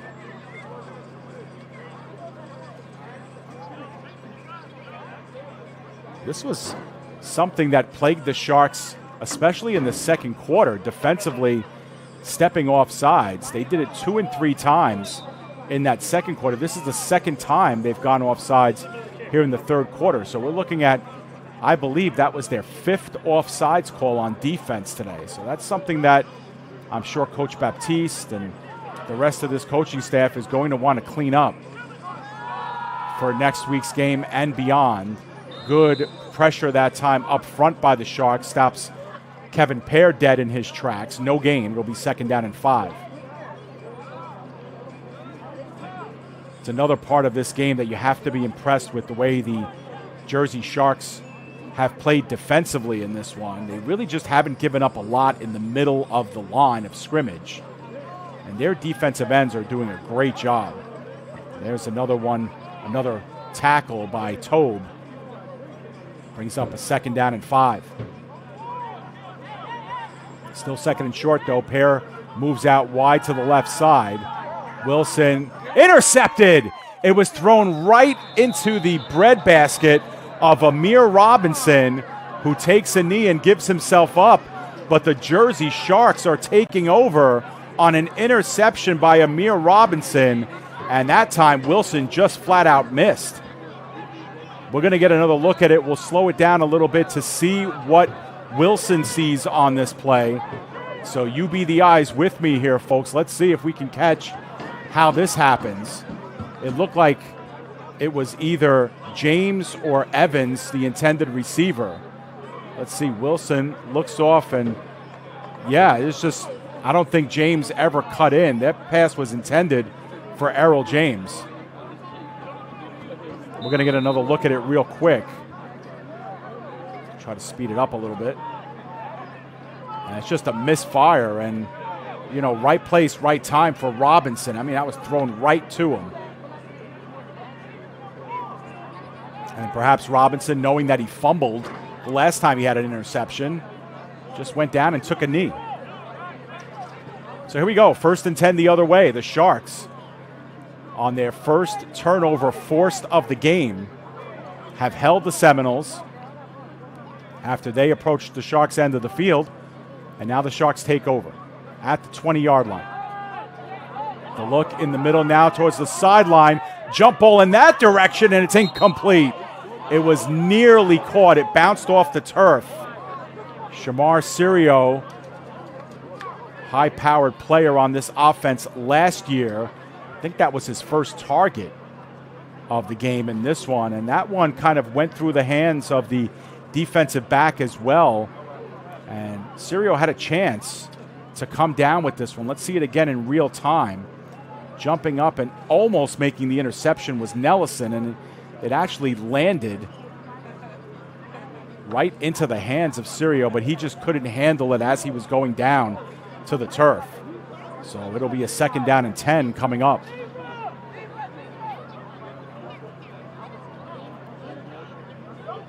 Sharks really committed themselves to the run in the first half as well. We'll see if they try to establish that here as well in the second half. Trips to the left of the line, near side of your screen.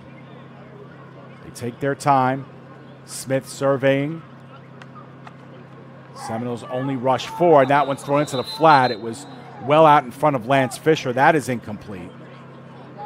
And that's really the first time that Tariq Smith has just completely missed there in the flat. He's done a really good job of finding his guys in the flat, taking those yards that the Seminoles have given them and setting up third and 4, 3rd and 5 rather routinely. And so now they're going to have a 3rd down and 10.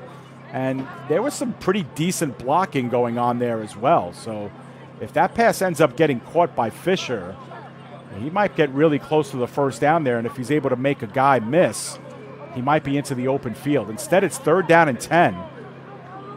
And a big play upcoming here. The Sharks trying to avoid a 3 and out. They got the ball back by virtue of the interception. And we have a flag down, and we'll see who gets caught here. It's going to be against the Sharks.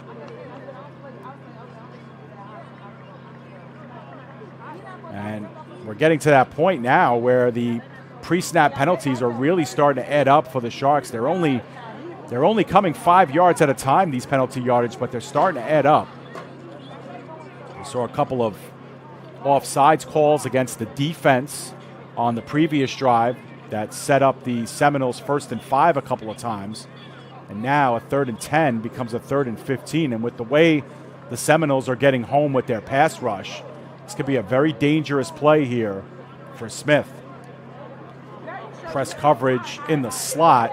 Smith does get a decent amount of time.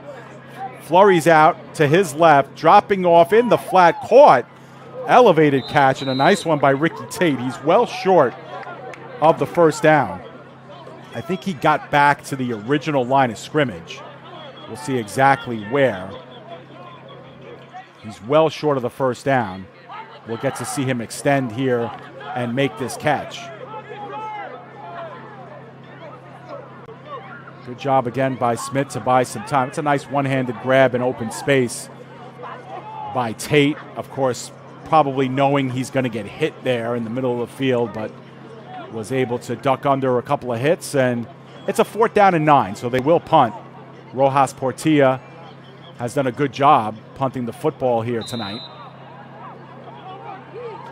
See if they can pin the Seminoles on their own side of the field, as we're going to have another penalty, and it's against the Sharks for a delay of game.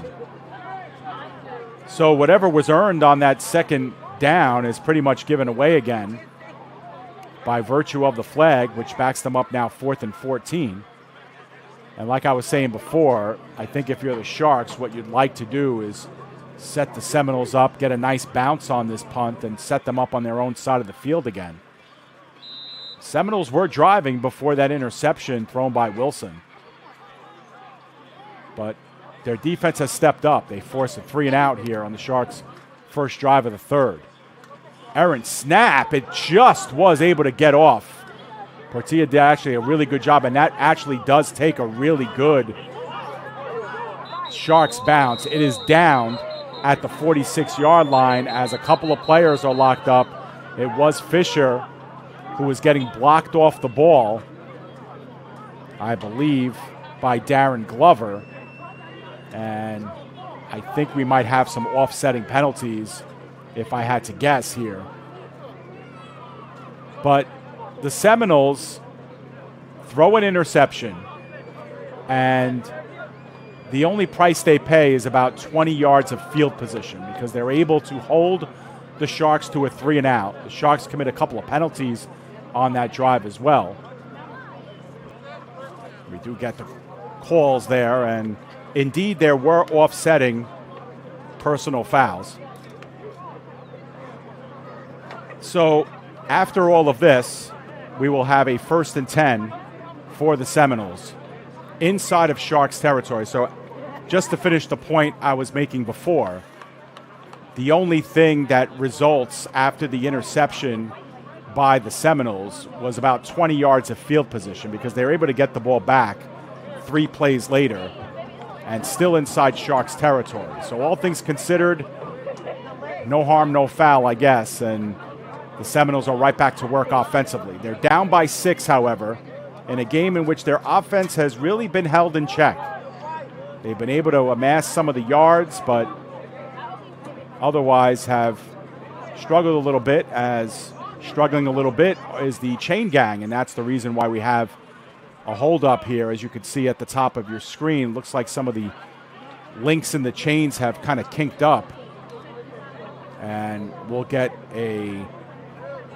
maybe a substitution of markers here taking over as you get to see some of our officiating crew. It's had a real busy day today. These officials, there's been a lot of penalties, a lot of pre-snap penalties. We haven't seen a lot of really egregious penalties like, illegal blocks in the back. We haven't seen a lot of holding calls. We haven't seen much of pass interference in this game. It's been a lot of the pre-snap penalties, and actually they've backed this one up 5 yards, and it's still 1st and 10. So somehow, some way, the Seminoles lost 5 yards somewhere, not quite sure where.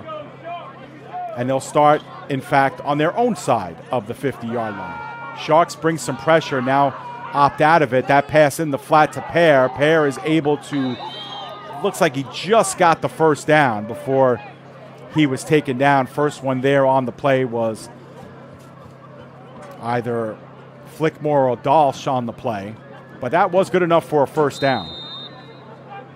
So after a real lengthy delay, the Seminoles work it out of the flat and get the first down. We'll take another quick look at it. We'll get you back to live action in just a moment as the Seminoles are looking to work quickly. Good job by Pear to put his head down, and he is back and off to the races out of the pack and gets another healthy gain right there. That should be good enough for another first down as well. We missed the first part of that play because of the replay.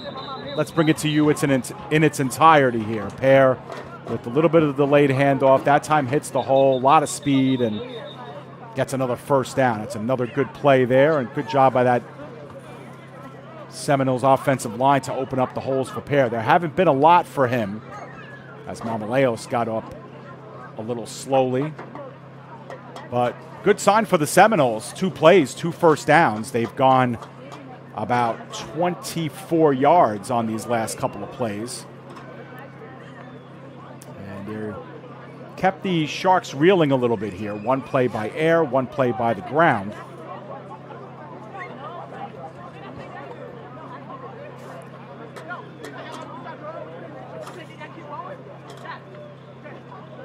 And it looks like the Sharks are ready to go there as we had a player come off the field.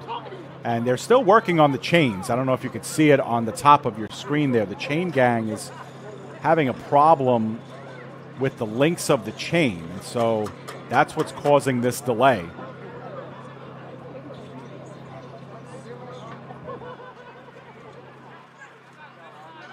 While they get it situated, this is what else was going on in the League of All Leagues tonight. By this time, it looks like all these games have been decided. Not quite sure about the Sharks and Raiders, a battle of 0-1 teams. One of those teams will go to 1-1 and find themselves right back into the mix and in the thick of things in the middle of the standings. The Bears were up big on the Pharaohs at one point in that game, and the battle of undefeated teams looking to stay at the head of the class there. And of course we have this one between the Noles and the Sharks. The Seminoles looking to start 2-0. The Sharks looking to avoid an 0-2 hole. And again, as the season begins to matriculate, we'll learn a lot more about what the playoffs will look like. Will it be the top 4 teams that make the playoffs in this 6-team league? Will it be all 6 teams with the top 2 teams getting a bye? Will it be just the top 3 teams with the top seed getting a bye and the 2 and 3 playing the battle to see who plays the top spot? We just don't know that information yet, but once we do, we'll get that information to you as the season rolls on, and we have plenty of great football coming up. So after the lengthy delay, it's 1st down and 10 for the Seminoles. Back-to-back first downs on their previous 2 plays. Wilson out of the shotgun, as he's been all game long, in the flat to James, and James, that pass too far out ahead of him. Right on top of James was Tyson Stamper, who was going to meet him at the line of scrimmage, so it'll be 2nd down and 10. coming up. Next week, the Sharks will be hosting the New York Bears. We don't know the venue for that game yet, but as of right now, PDF Sports Network will be covering that game, and it will be live in real time next week. Of course, it always depends on venue and where we're being hosted. 2nd down and 10. The delayed handoff to Pear. Pear with a lot of running room inside the 20-yard line. Powers inside the 15 before he's finally taken down just shy of the 10-yard line.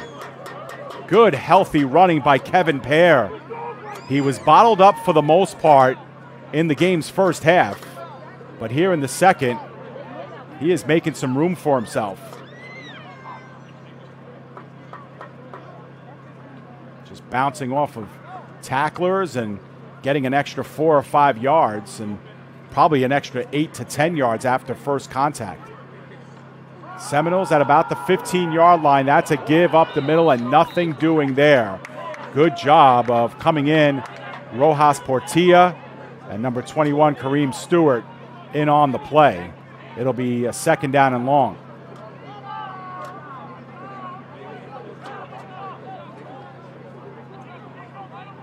You could see just the way Pear's jersey was on him, all kind of twisted up, and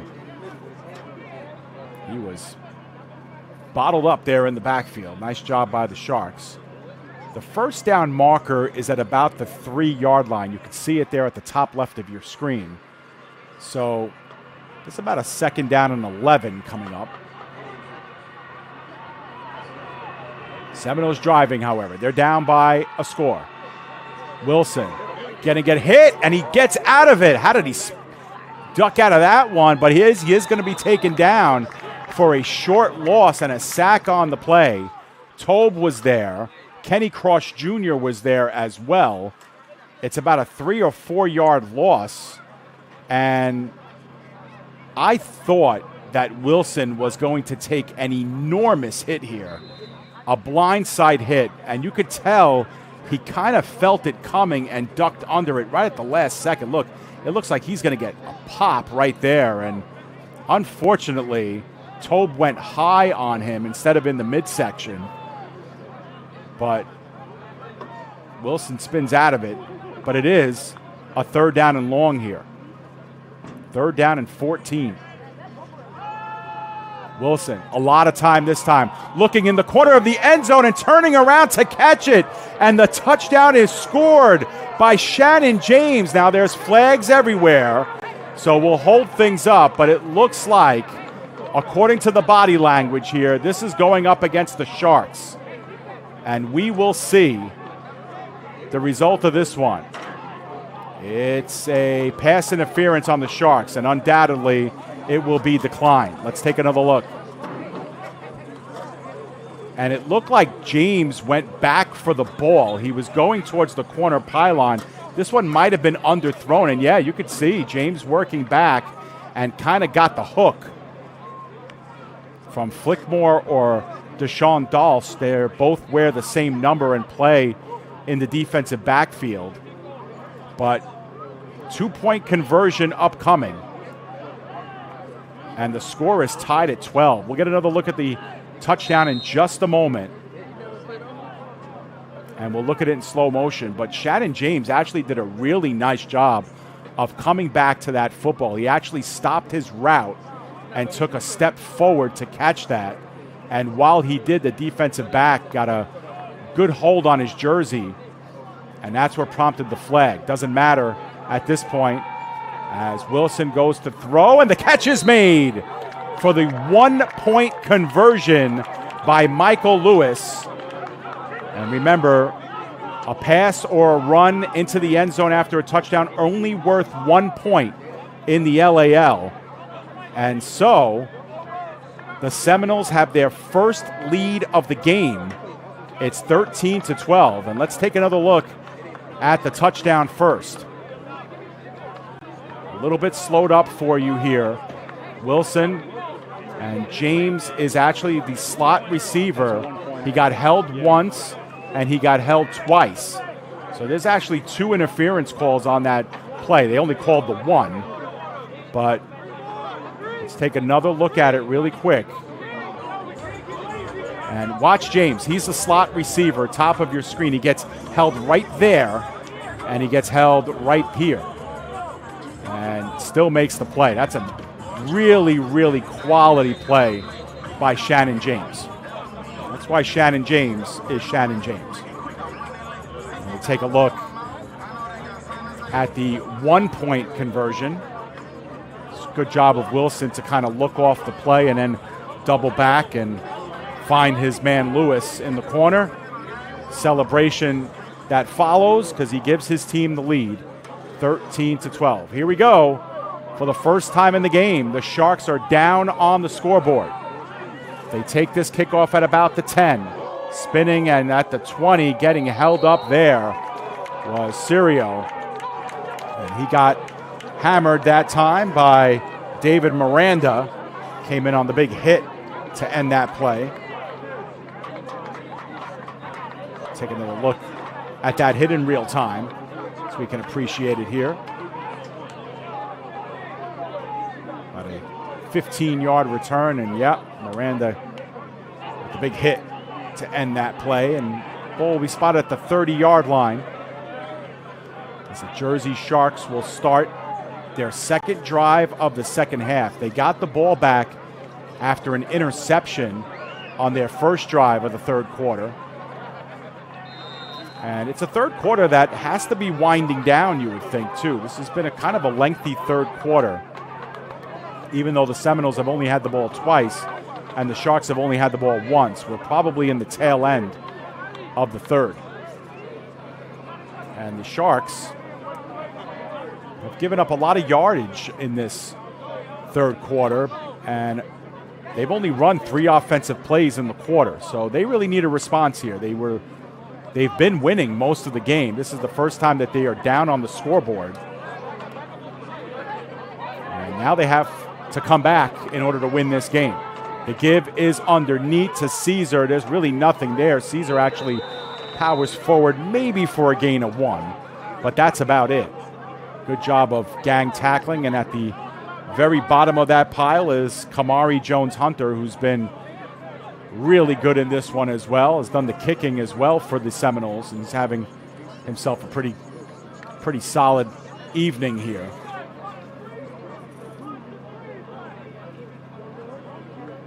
Trips once again on the near side. A lot of communication going on between the 3 receivers lined up on the near side of your screen. Tariq Smith looking in that direction. Now asks for the ball. Looking in the center of the field. Opts to run perhaps. Now looking towards the sideline and gets ducked out of bounds at the 35-yard line. Pushed out there by Kendall Clark. It'll be a 3rd down and 5 coming up. One good thing I really liked about Tariq Smith in this game is that he really hasn't hesitated to make decisions, whether it's getting rid of the ball quickly and out of his hands, or if it's to buy himself some time coming out of the pocket, or if it's ducking down and putting the ball underneath his arm and running it. He's made some quick decisions in that respect, and the Jersey Sharks have done well for themselves in putting themselves in 3rd and short as well. They have a 3rd and 5 here. Doesn't mean it's not a big play. It's a big one, and not quite the distance where you'd want to go for it on 4th down. 3rd and 5, down by 1. 4 wide receivers set, 2 on each side. The fake underneath. Smith is going to run. There's a flag down. Smith is going to get nowhere near the first. In fact, he's going to be held up for a loss of 2 on the play. And that flag came in the general direction of holding. So we'll have to see what the official flag is. Now, if it's against the Seminoles for any reason, it could lead to a 1st down, but it is not. It's a holding call just like you saw on your screen. We'll see if we can pick it up where that hold happened. But penalty was declined anyway. We'll see if we can pick it up. Oh, yeah, it looks like taken down on the play was Omar Jordan. And the result of the play was a loss of 1. So it'll be a 4th down and 6. And the Seminoles wisely choosing to take the result of the play. And for the second straight drive, the Sharks have gone 3 and out. And that's a cause for concern, you'd have to think, for this Sharks team is now down on the scoreboard by a point. For you have another flag down, as I think the Sharks were guilty of a delay of game as well. So instead of a 4th and 6, it'll be a 4th and 11.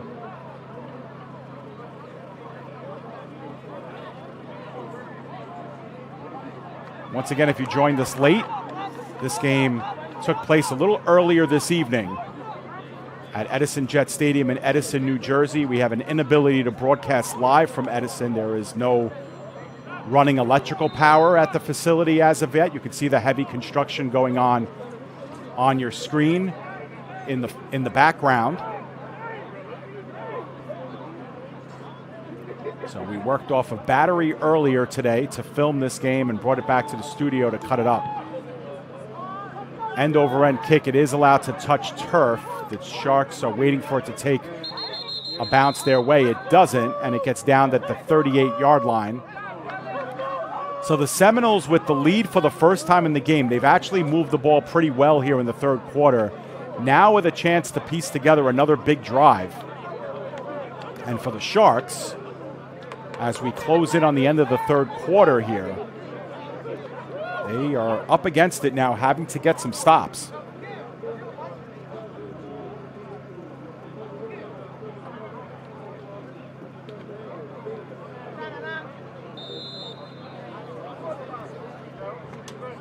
We have a little bit of an extended time here as the Seminoles, usually as they do to start drives, they stay on their own sideline and do their first huddle. The Seminoles really haven't huddled much in this game at all. One of their trademarks, obviously, is they'll get to the line. They'll take their time at the line of scrimmage, and they'll call their plays at the line. A lot of wristbands that are being worn. Everybody gets on the same page regarding the play. And it looks like we're going to have a timeout. Or no, actually a penalty. We'll see what happened first. It's going to be a timeout by the Seminoles. So that time they took too much time. And so Brooklyn calls their first timeout of the half. Next week on the PDF Sports Network, we will be back to cover the Jersey Sharks. Right now, our game is scheduled for 7 p.m. next Saturday, August 9th, against the New York Bears. We just don't have a venue yet for that game. We've been told that no matter where the venue will be, we will be live streaming that game in real time. It should have the correct parameters for us to bring our entire crew down. When PDF shows up to cover a game, we usually come with a crew of about 4 or 5 people. We have a couple of different cameras that the Jersey Sharks will be using. As you take a look at our crowd here that has gathered on our side, a lot of kids here on this nice night as well, having a lot of fun in the stands. On 1st and 10, they work it out in the flat to Lewis. Lewis is able to get the sideline. We have a late flag that came in as Lewis was very close to the first down coming out of the flat. And we'll have to see what the call is here.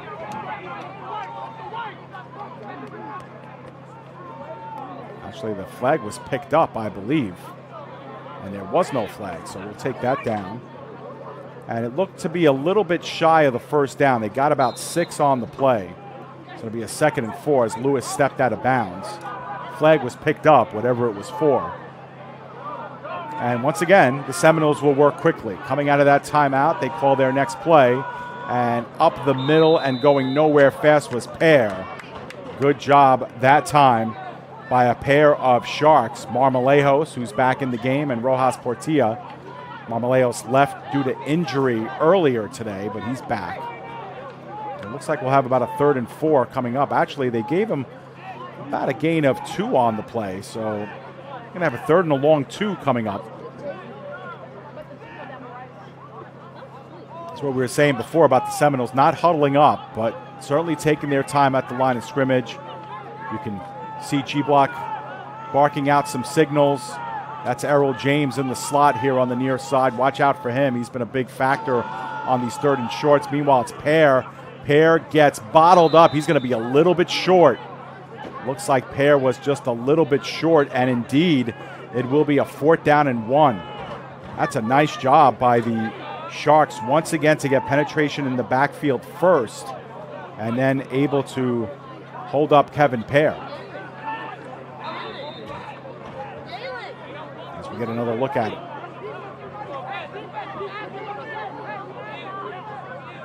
They're going to go for it on 4th down and 1. There's a big play here for this Sharks defense. You could see them crowding the box. 6 players in the box. And it's a fumbled snap. And Wilson picks it up. He does get rid of it. It is tipped and caught. Caught by Errol James for the 1st down. An improbable play. Wow. Indeed. Indeed, it's a catch. No flags. That's a lot to unpack on this play. Let's see if we can take a look at it before the Seminoles run another play. Well, a bad snap. You think he's dead to rights, but Wilson somehow gets it off. It was tipped there by Marmaleos and right into the hands of Errol James. Talk about right place at the right time. 1st down for the Seminoles on a 4th and 1. Middle of the field. Catch is made by James. Shannon James racing down the sideline inside the 10, and he is pushed out just short, I believe. And there is a flag down as well. There is a flag down as well. We'll have to see where it took place. Head coach Spina is hot on the Seminole sideline. We'll have to see what this call is. It will be a holding call against the Seminoles. So let's see what happens on this play and where the hold might have taken place. It's a good throw. It might have happened up the field. Oh, there it was. Well, I don't know if that's a block in the back, or I think that was the call. At least that's where the direction of the flag was thrown. We're going to get another look at it in just a moment. It's going to be a 1st down and 14.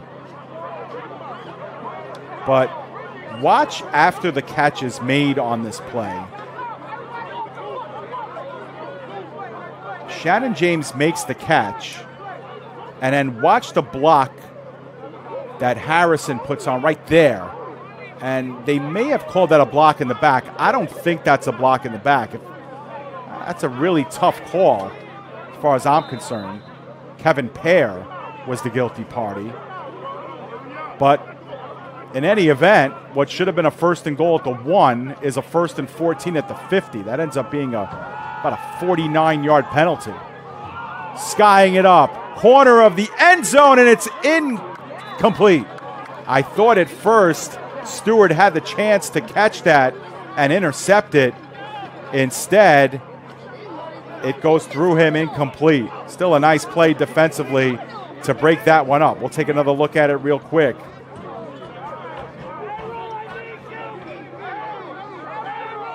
A good launch. Once again, this ball travels almost 60 yards in the air, and Stewart doing really well to look back for that ball. He was 1v1 with James every step of the way. James had him in the hip pocket. We'll get one more look at it while we have some time here. And good job of Stewart looking back and finishing the play. So after a lengthy delay here of trying to get some personnel on the field, Seminoles have it 2nd down and 14. Wilson, a lot of time, backed up all the way to his own 35. The drop off in the flat to Pear, and that's a good open field tackle from behind. Nice job that time done by Span Jr. And that is the end of the 3rd quarter. So after no gain, we see the end of the 3rd. So we are through 45 minutes. The Seminoles have successfully overturned the deficit of 6 into a lead of 1, 13-12 at the end of 3 quarters complete.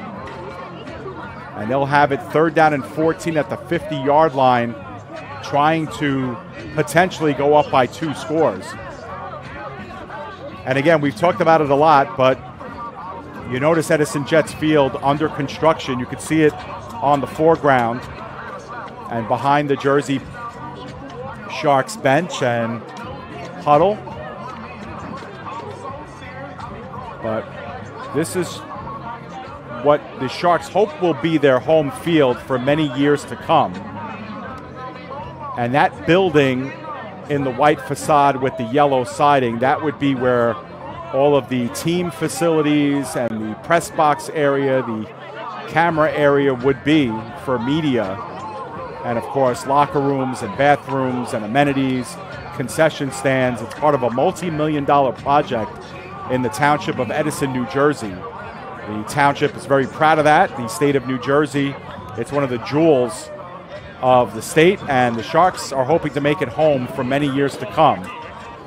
And this year, of course, they managed to get a game on here with the field done, but the complex still under construction. There's no press box facilities here as of yet. There's no running electricity, and we want to thank Will and all the great people at the Sharks for putting a generator out here for us to work off of to get our video done tonight. It's a true labor of love for this organization, and we're happy to bring you Sharks football all year long. We're getting ready to start the 4th quarter, the final 15. And conceivably, whichever team plays the better football from here on out is probably going to win this game. 3rd and 14. Wilson, again, plenty of time. Asking his guys to go deep. He's going to launch. Line driver, it's up and incomplete. Broken up at the last second by Stewart. As he was matched up with the wide out, it'll lead to a 4th down and long. And the Seminoles will punt it away. That's a good hold again by the Jersey Sharks. They've been doing a really fine job defensively. This is a team that only lost by 1 point to the Brooklyn Pharaohs. The Pharaohs were a championship team last year. They lost in the championship to the New York Bears. And you could make the argument that the Jersey Sharks probably have the toughest schedule of any of the teams the first 3 weeks of the season. They get the Pharaohs on the road.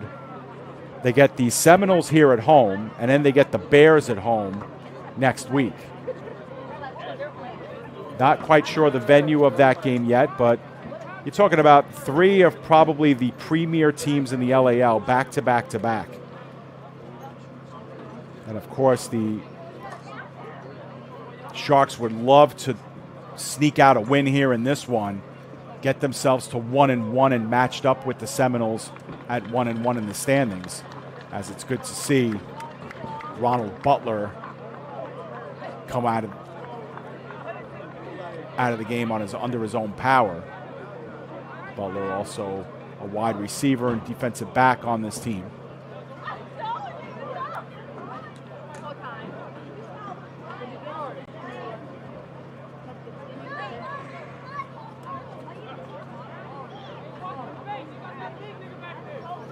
So here we go, 4th down and 14, and back to punt again is Jones Hunter, who's done a nice job, an admirable job, after that really bad first punt of the game. It only went 10 yards. He's been really good at launching these balls and handling some pretty difficult snaps, too. That's another one, left-footed kick, end over end at about the 15-yard line, taken on a line. Looked like that was Fisher, who is back there now fielding punts, just shy of the 30-yard line. And the Sharks, down by a point, get the ball back after a really quality stop by their defense to give the ball back to the offense. A chance for them to go down the field and try to get this game back in the plus column on the scoreboard.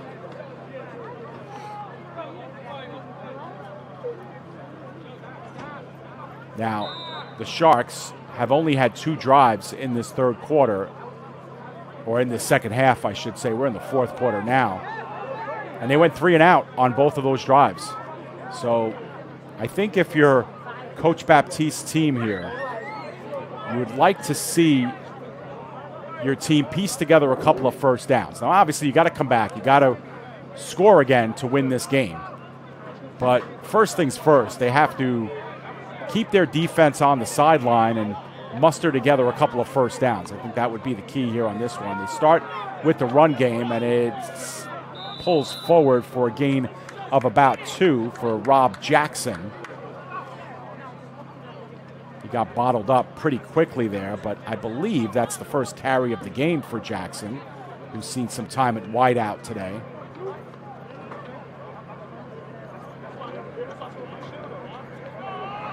Actually ends up being a more solid gain of 4 on the play, so good job there on that first down. Once again, the Sharks go trip right side, near side. Jackson switching up left to right. And that pass was intercepted and taken inside the 5-yard line by Jason Harrison Jr. We'll get you the replay in just a moment, and you can see the full breadth of that play. But Harrison just stepped in front of it. That's just that simple. Let's take a quick look.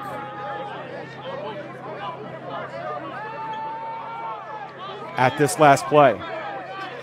Apologize for the video interruption here, but you take a look, a little bit of a telegraph here. That's a great break to the ball by Harrison, and he musters it up all the way inside the 5, and I thought that was going to be a pick 6.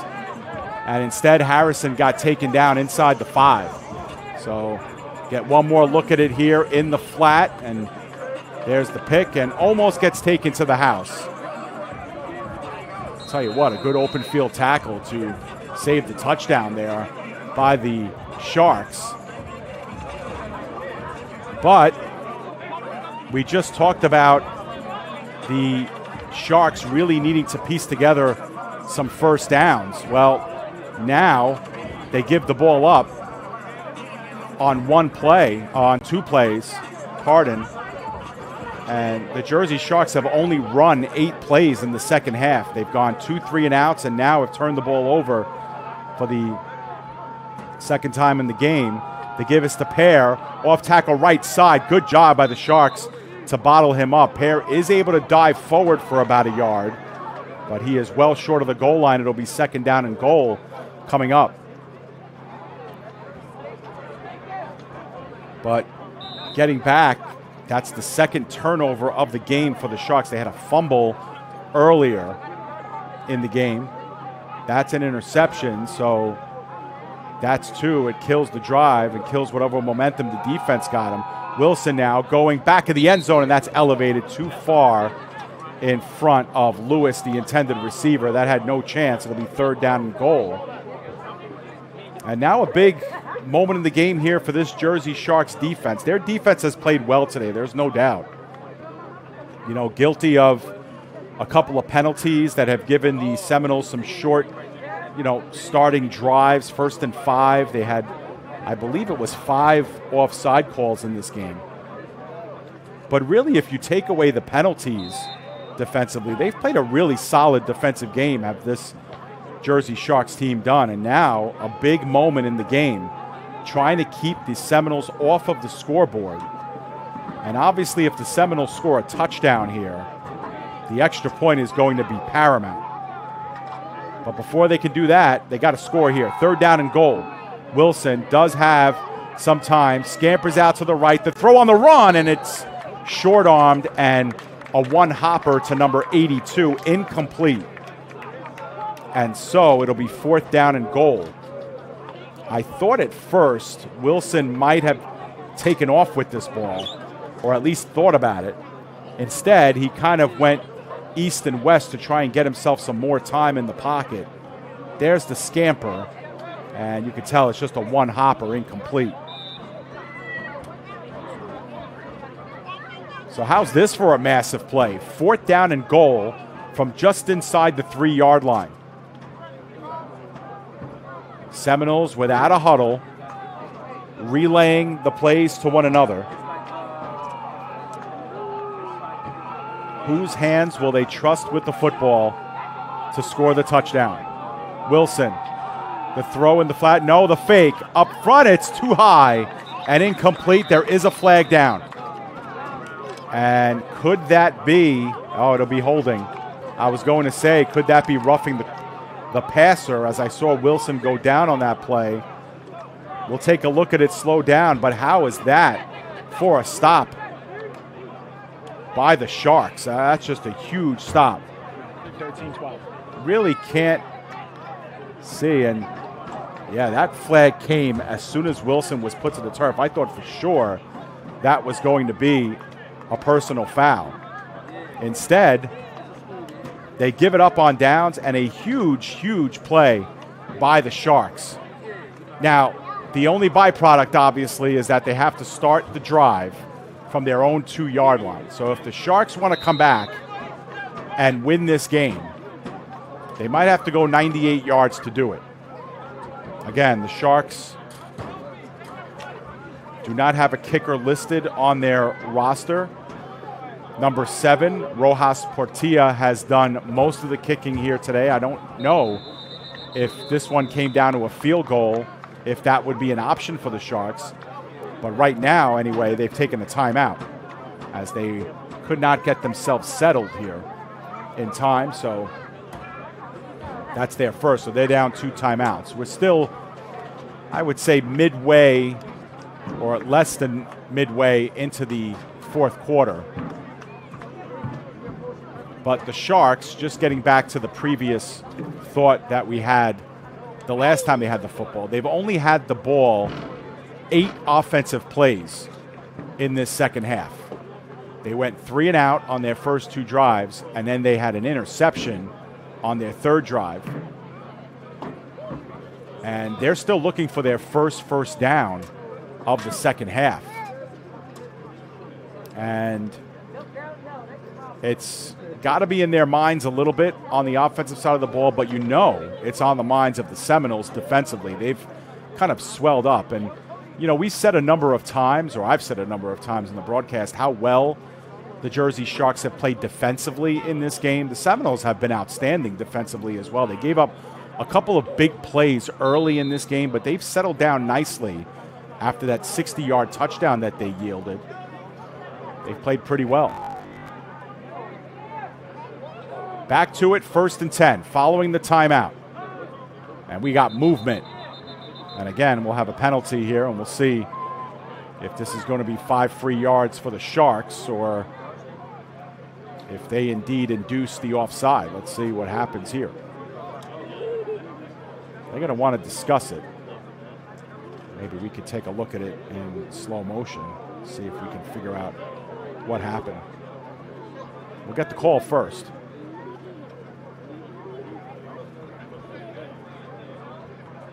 Well, the Seminoles are pointing in the direction of the Sharks. While they make a decision, we're going to let you decide at home who goes offside here on this play. A little stutter, and it looks like it is going to be against the Sharks. So they are moving this one back, I guess about a yard. That's about as much as they'll get on this play. So they'll call it a false start. Looking at the replay, it looked like the offensive lineman and the defensive lineman went off at the exact same time without the ball being snapped. So it'll be a 1st and 11 from just outside the 1, maybe just inside the 2-yard line. Sharks yet to run a play on this drive. They had a big goal line stand just moments ago. The give is underneath and in the end zone. Bottled up for the safety was Jackson. 2 points, Seminoles on the safety. One big defensive play deserves another. The Sharks get a goal line stand to get the Seminoles off of the field, and the Seminoles respond by scoring 2 points of their own. They don't get the 7, they don't get the 3 with a field goal, but they take the 2 thanks to that play. That's a really fine job by the Seminoles. And not only do they get the 2 points on the board, but they'll get the ball back as well. Up by 3 points, 15-12. Interesting developments here in Edison.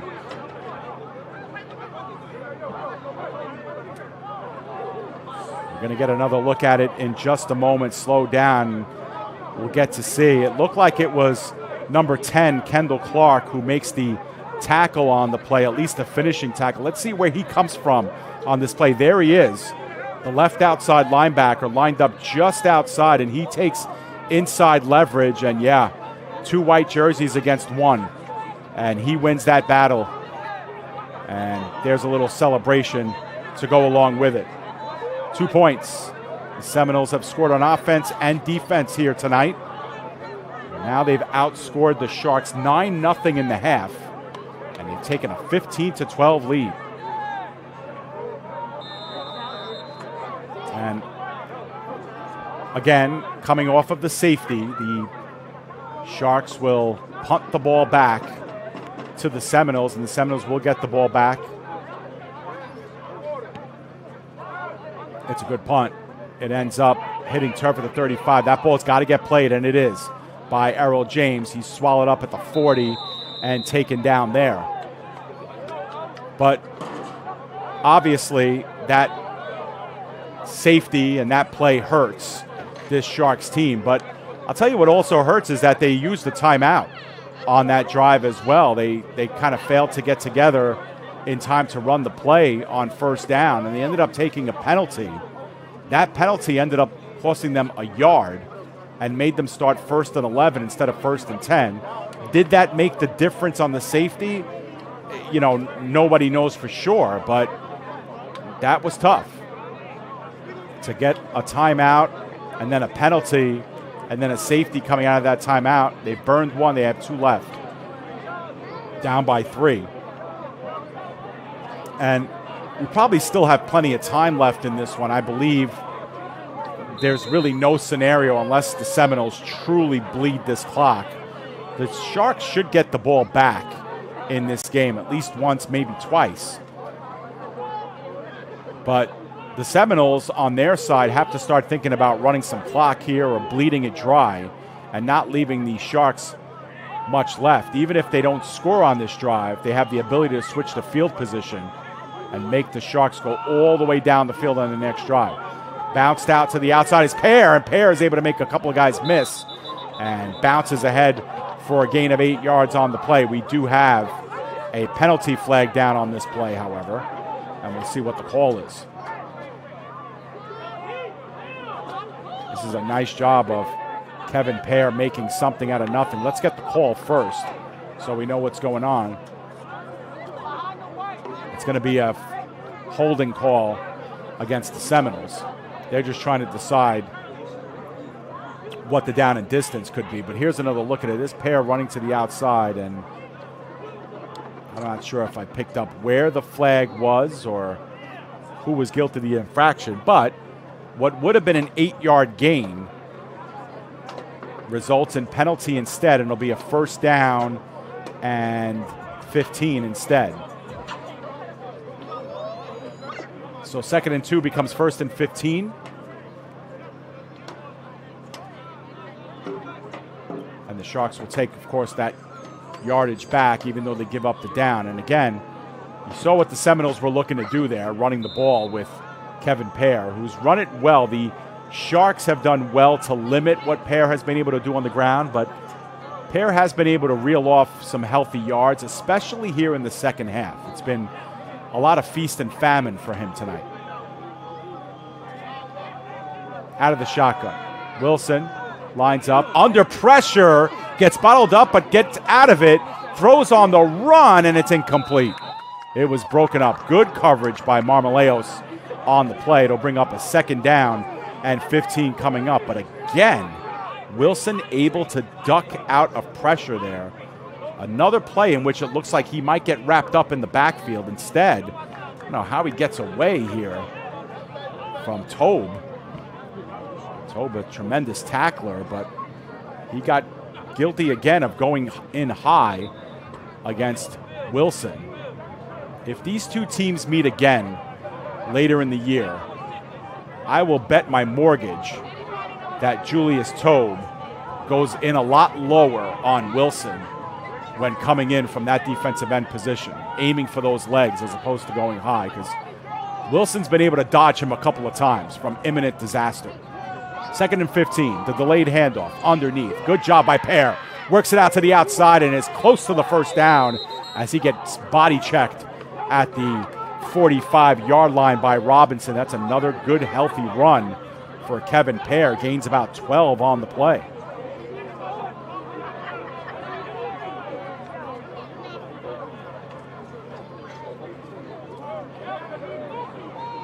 Actually, forward progress got him 14 yards on that one.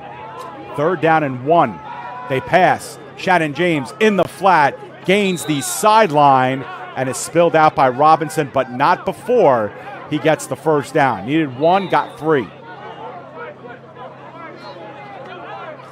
Instant recognition by Wilson to know that James is in the flat. He's got a couple of wide receivers in front of him looking to make a tackle. That's a good seal right there by Steven Nelson. Playing on the offensive side, and they only needed 1, and they got a couple. Seminoles taking their time here. As you can see, not huddling up, but Wilson in no hurry to get things restarted.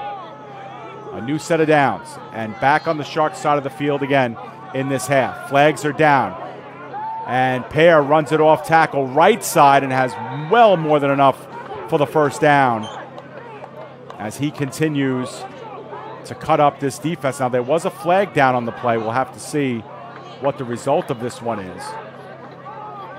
It came in right at the snap, so this was either a false start or an offsides, as we will take a short break and get our video reset here. Once again, apologies for the quick restart.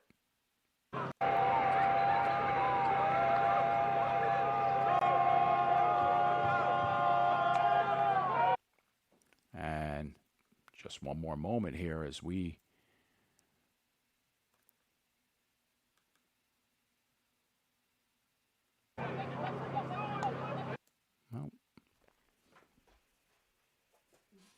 not quite sure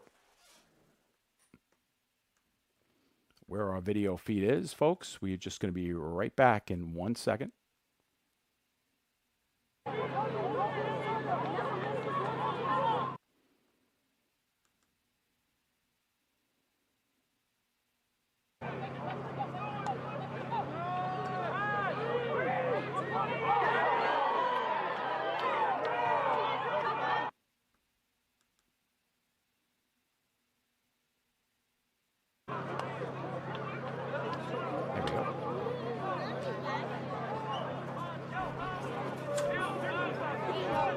Vasa Royals, 10 a.m. this morning on Sunday morning in Helsinki, Finland. The Helsinki Velodrome is the site of the defending champion Helsinki Roosters, part of the Vetera Liga. If you're not familiar with the Vetera Liga, you should be. The Vetera Liga is the NFL of Finland, the top professional American football league in the country of Finland. PDF with exclusive English broadcast rights to the Finland's top professional league, and this is week 8 of the Vetera Liga season, and those two teams are in a 4-way tie for second place. The top 4 teams make the playoffs in that 8-team league, and we've had a real ball covering European football here on PDF Sports Network. We hope that you'll check it out.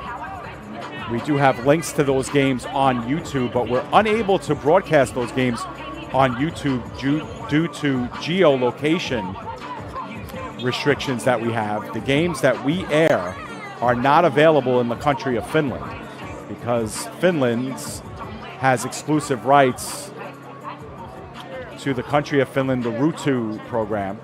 And so we get to broadcast everywhere else minus Finland, and we're having a good time doing that. So we broadcast those games from our Boxcast page. Our Boxcast page is also the site of our pay-per-view options as well. Talk about that in a second. 3rd down and 17. Big play here for this Sharks defense. And the Seminoles will go for the home run. Down the length of the field, and it's incomplete. It was beyond the outstretched hands of both Stamper defensively, and Lewis was the intended receiver, number 8, the other way. It'll be 4th down and 17 coming up. But just a note for those of you watching as well, and for those of you who may be interested in partnering with the PDF Sports Network, we do offer pay-per-view packages as well. So if any teams, leagues, or organizations want to put their games behind the paywall, that is an option for us via our Boxcast system, which is available on Roku and Amazon, desktop, and wherever you're watching this game, you're able to watch that as well. And all of our streams, YouTube, Boxcast, whatever geo restrictions, they're all available on our website at pdfsportsnet.com. 4th down and 17, and again, the Sharks force a big punt at a big moment of the game. And they'll get the ball back. Almost blocked there, but the punt is sky high. It's allowed to touch turf. It is not fielded, and it'll be downed at about the 13-yard line. So the Sharks are 87 yards away from pay dirt and a chance to win this game over the Seminoles. And I would guess we're winding down the 4th quarter. We've got to be in that 4 to 5 minute range left in the game. So still plenty of time to piece together a drive. Now, we just got word that there was a holding call on that play as well. So the Sharks will start 1st and 10, half the distance from the 13-yard line. Getting back to the network as well. All of our streams are available on pdfsportsnet.com. And this is part of a huge stretch that we've had here on PDF. Now, by our count, could be wrong about this, but we have been broadcasting on PDF Sports Network for, I think this is our 12th straight day of broadcast. And we've broadcast, I think it's 47 things over these last 11 days. And the big part of that was the New York State Little League Baseball Championship, the winner moving on to Bristol, Connecticut, one step away from the ESPN Little League World Series. And then we covered the softball Eastern Region Championships. Those games played in Staten Island, New York. 1st down and 10. Off tackle, left side. And I think that's back to Caesar running the football. He gets about 2 yards on the play. It'll be 2nd down and 8 coming up. That ball spotted at about the 8-yard line. So the Sharks start the drive at the 6. They've got to go 94 yards in order to beat the Seminoles. Now, technically, they're only a field goal behind, so if they should get close and opt to kick a field goal, that could conceivably tie the game and send us to overtime if the Seminoles, of course, don't get the ball back. But I believe, if you're a betting man, that the Sharks are going for 6 on this drive, for sure, or bust. And they may be in a position where they'd have to go for it on 4th from here on in. The throw in the flat is off the fingertips and almost intercepted by Yogi Wilkerson Jr. That was a big chance for an interception right there. They almost had a pick 6 earlier in this quarter and almost had their hands on another interception right here. You can take a look in the flat. Yeah, Wilkerson just sits down against that route. Didn't go with the receiver. And it'll be 3rd down coming up. 3rd and 8 from the 8.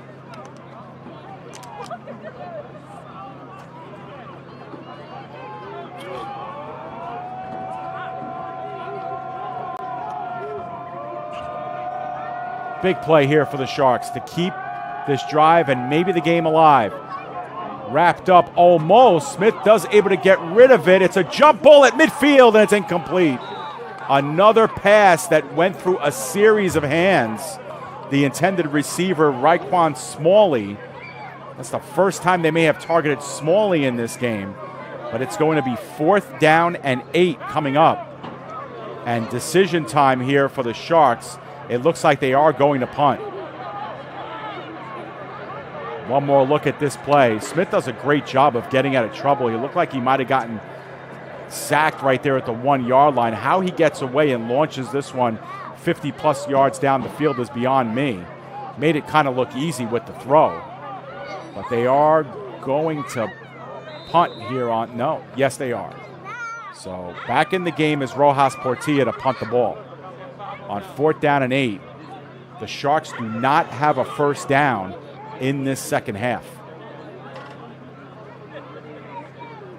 3 and out, safety. Excuse me, 3 and out, interception, safety. And we have a flag down here. On 4th and 8, that came from way out. Let's see what the call is here.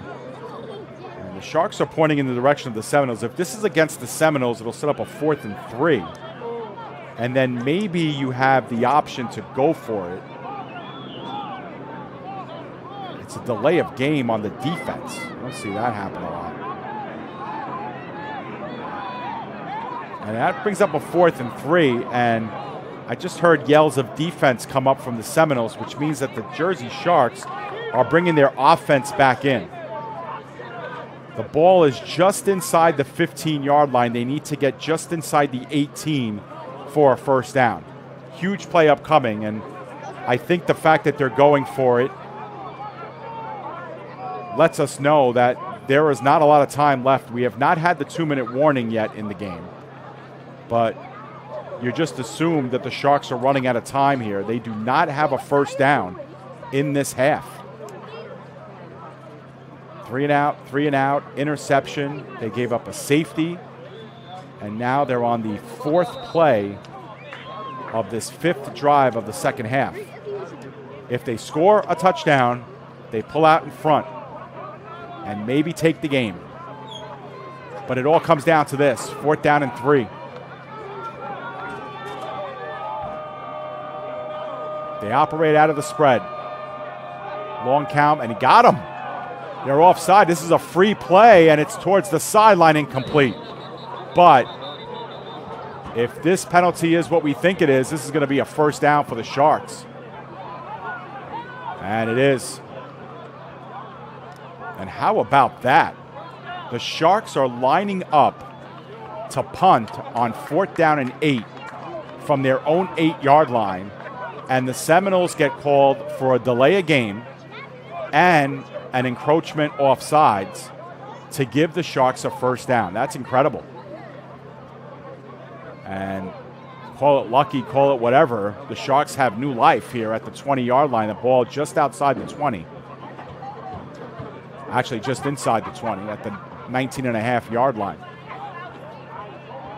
Can they do something with it? That was their first down of the second half.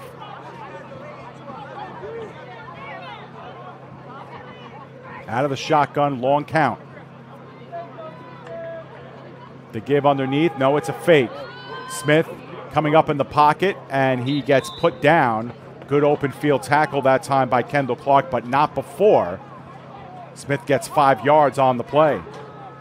Makes it a 2nd down and 5, and I think that's important on the drive like this. I mean, obviously, the Sharks need real estate. They need plays in chunks, but playing 5 and 6 yards at a time, there's nothing wrong with that while you still have the time on the clock. I think if the Sharks do score a touchdown, they want to leave as little time on the clock as possible for the Seminoles to come back. But first things first, they got to score. Ball's at the 25-yard line. They're a quarter of the way there. 4 wide receiver set. The give underneath to Caesar. Caesar tried to bounce it out, got held up on the left side of the line by Jason Everett Jr. Good open field tackle. No gain on the play. In fact, he might have lost a yard, and it'll be 3rd down and 5 coming up for the Sharks. A lot of credit to Mekhi Caesar. He's carried the ball a lot in this game for the Sharks. He's had a really good game on the ground. Nothing spectacular. I think his longest run of the day was about 8 yards or so. But just a lot of grinding for Caesar today. But now it's a 3rd down and 5 and a big play. It's like a long 5 here. That ball just inside the 24. Little movement there. No flags. Smith goes back to pass. Looking down the field, looking for a bunch, and it was almost one-handed catch by Ricky Tate. That play worked a little bit earlier in the first quarter, but for now, it's going to be 4th down.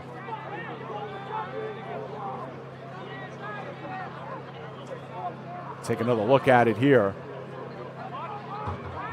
Tate is the wide receiver here on the near side. I think he's just running a fly route, and he manages to get a hand up there and maybe save that pass from being intercepted. The pass was a little bit overthrown. But here we go, 4th down and a long 5, and perhaps the game all comes down to this. The clock is stopped right now. We do not know how much time is left in the game. We have not had the 2-minute warning.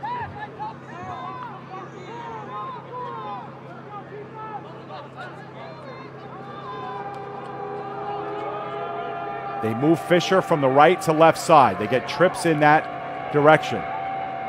Seminoles do not show blitz. They've been getting pressure with 4 pretty much all game long. See what they do here on 4th down. They do rush 6. And in trouble is Smith. He does bounce to the outside. He's going to take it himself.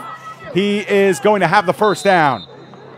He needed the 29-yard line. He got the 33. That is a big heads-up play, as we will take a quick break here to get our video respun.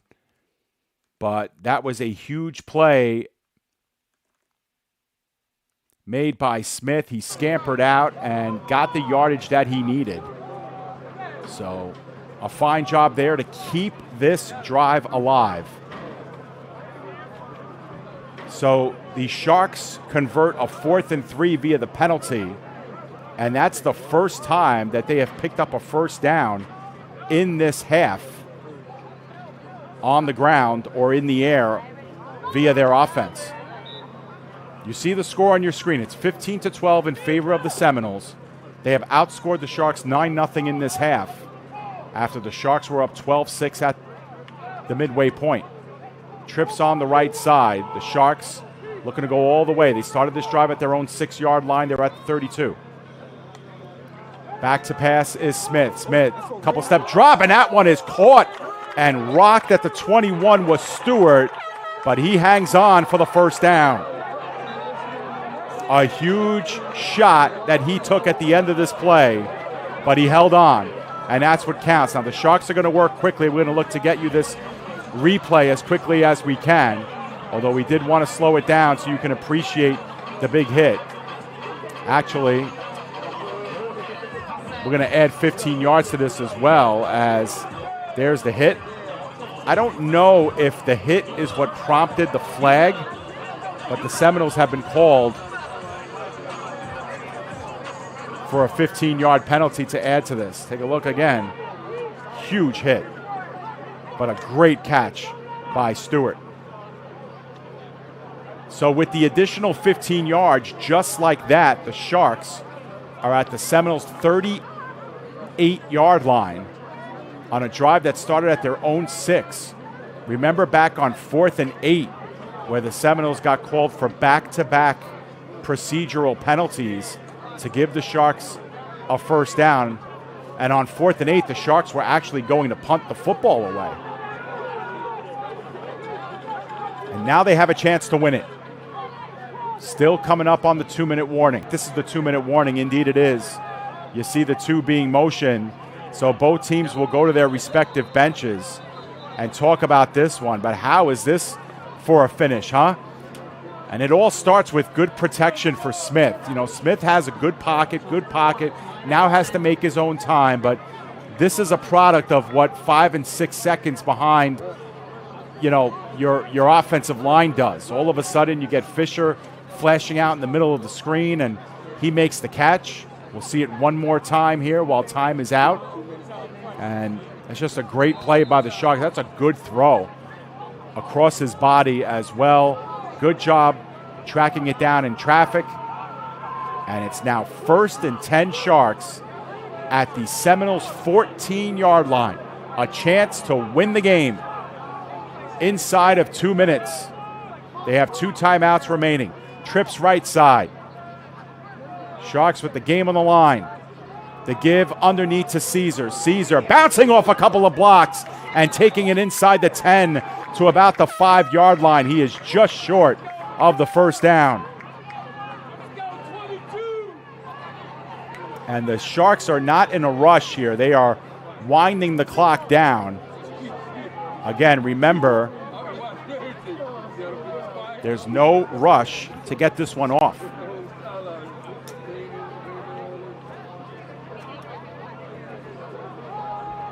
Apologies for the battery warning there. But here we go. 2nd down and 1. The give is to Caesar. Caesar bounces around and takes a shot at the 3-yard line, but he may have gotten enough for the first down. We'll have to see where the spot is. We are going to have a timeout called here. And I apologize, folks, as we kept showing you the replay of that last play for some reason. But we'll get you that last play in its entirety. So apologies here. This was the play that we just missed and the shot that I just talked about. Let's see what we got. Did he get the first? Indeed he did, I believe. And then the shot at the very end. So it's going to be a 1st and goal for the Sharks. Time, I believe, was called by the Seminoles, as they want to preserve some time on the clock, I believe. Not 1,000% sure that they took that last time out. But in any event, the ball is at the 4-yard line. It's 1st and goal. The Sharks with a chance to steal this one back. They led for almost the entirety of the first half. They went up 6-0. After the Seminoles tied it at 6, they went up 12-6, carried that lead into halftime. And the first couple of drives of the second half, the Seminoles scored to make it 12-12. They ran in, they passed a 1-point conversion to make it 13-12, and they've since added a safety in this half to make it 15-12. It's a 1st and goal for the Sharks and a chance to win the game. We believe there is a little bit more than a minute left, or maybe a little bit less than a minute left in the game. The Sharks have only run 2 plays since the 2-minute warning. Both were running plays. And on one of those plays, they let the clock bleed all the way down. After that last first down, the timeout was called. But here we go. 4 downs to score and to potentially win the game for the Sharks. Crowd coming alive. It's Caesar in the backfield with Smith. They go 3 wide on the right side. Joining them will be Caesar. It's going to be a design run all the way up and getting held up, and a good tackle that time by Jones-Hunter limits it to maybe a yard loss on the play, maybe 2. That ball is going to be spotted right outside the 5, so that's a loss of 2 on the play. And now the Sharks are going to hurry up a little bit. Clock is still running, we believe, inside of a minute left. Still plenty of time. Sharks with 2 timeouts remaining. 2nd down and goal from the 6. The game on the line. Out of the shotgun. Good time for Smith over the middle and off of a couple of fingertips and incomplete. It will be 3rd and goal. Well, I don't know how catchable this pass was for anybody in the area, but let's take another look at it. All the same, it was lofted up there, and it was just off the fingertips of the would-be wide receiver. 3rd down and goal coming up. Now, I don't believe the Sharks have called timeout here on this play, but they are running against the play clock at this point. Obviously, the clock is stopped via the incomplete pass. Here we go again.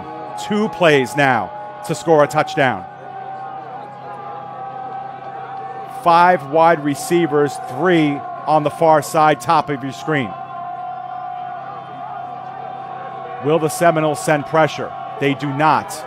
They do get some anyway. The throw in the end zone, intercepted. Intercepted that time by Yogi Wilkerson Jr. And that potentially puts a cap on the game. It came on 3rd and goal, and it was put up on a play where the Seminoles had 7 in the backfield, and I believe there were just only a precious seconds left. We'll take another look at it here in real time, and yeah, that was just undercut. And there is a flag down now. And hold the phone, as we have a congregation going on at about the 15-yard line. The Seminoles don't look that worried, so this penalty may be after the play happened. Let's see what happened here.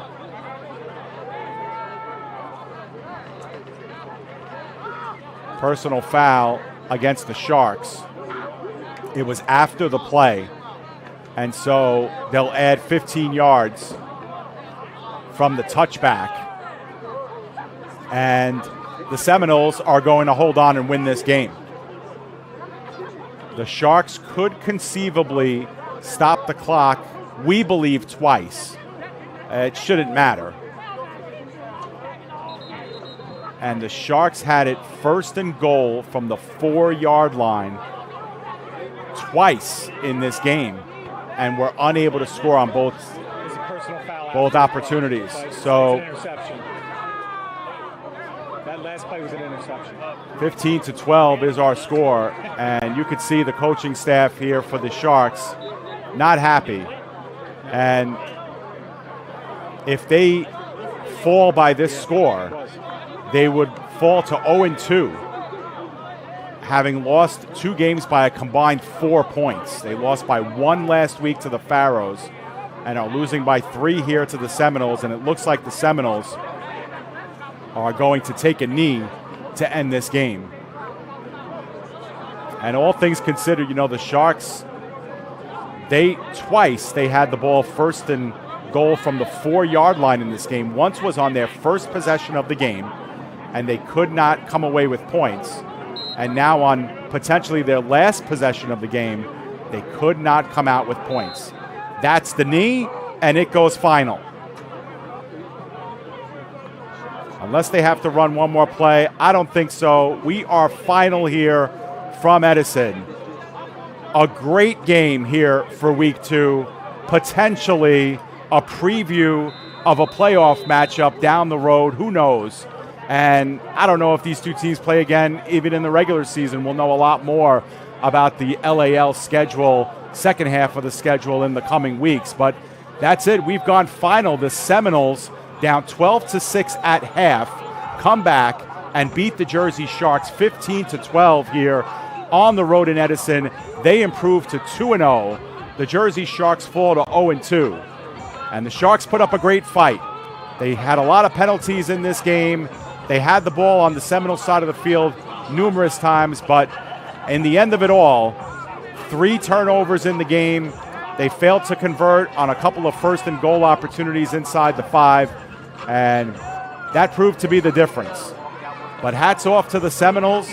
They came in, they got points when they needed to. Their defense got involved with a safety in the second half. Their defense was really brilliant in the second half, save for that last drive. But even on that last drive, Wilkerson gets the interception to seal things up, and that's your final. We want to thank everybody for joining us here into the late hours of this Saturday evening and Sunday morning. Once again, my name has been David Pizzuto. So grateful for you to join us here on this one. Once again, your final score from Edison, New Jersey, Brooklyn 15, the Jersey Sharks 12. This has been Jersey Sharks football on your home for Jersey Sharks football in 2025, the PDF Sports Network. Thanks for joining us.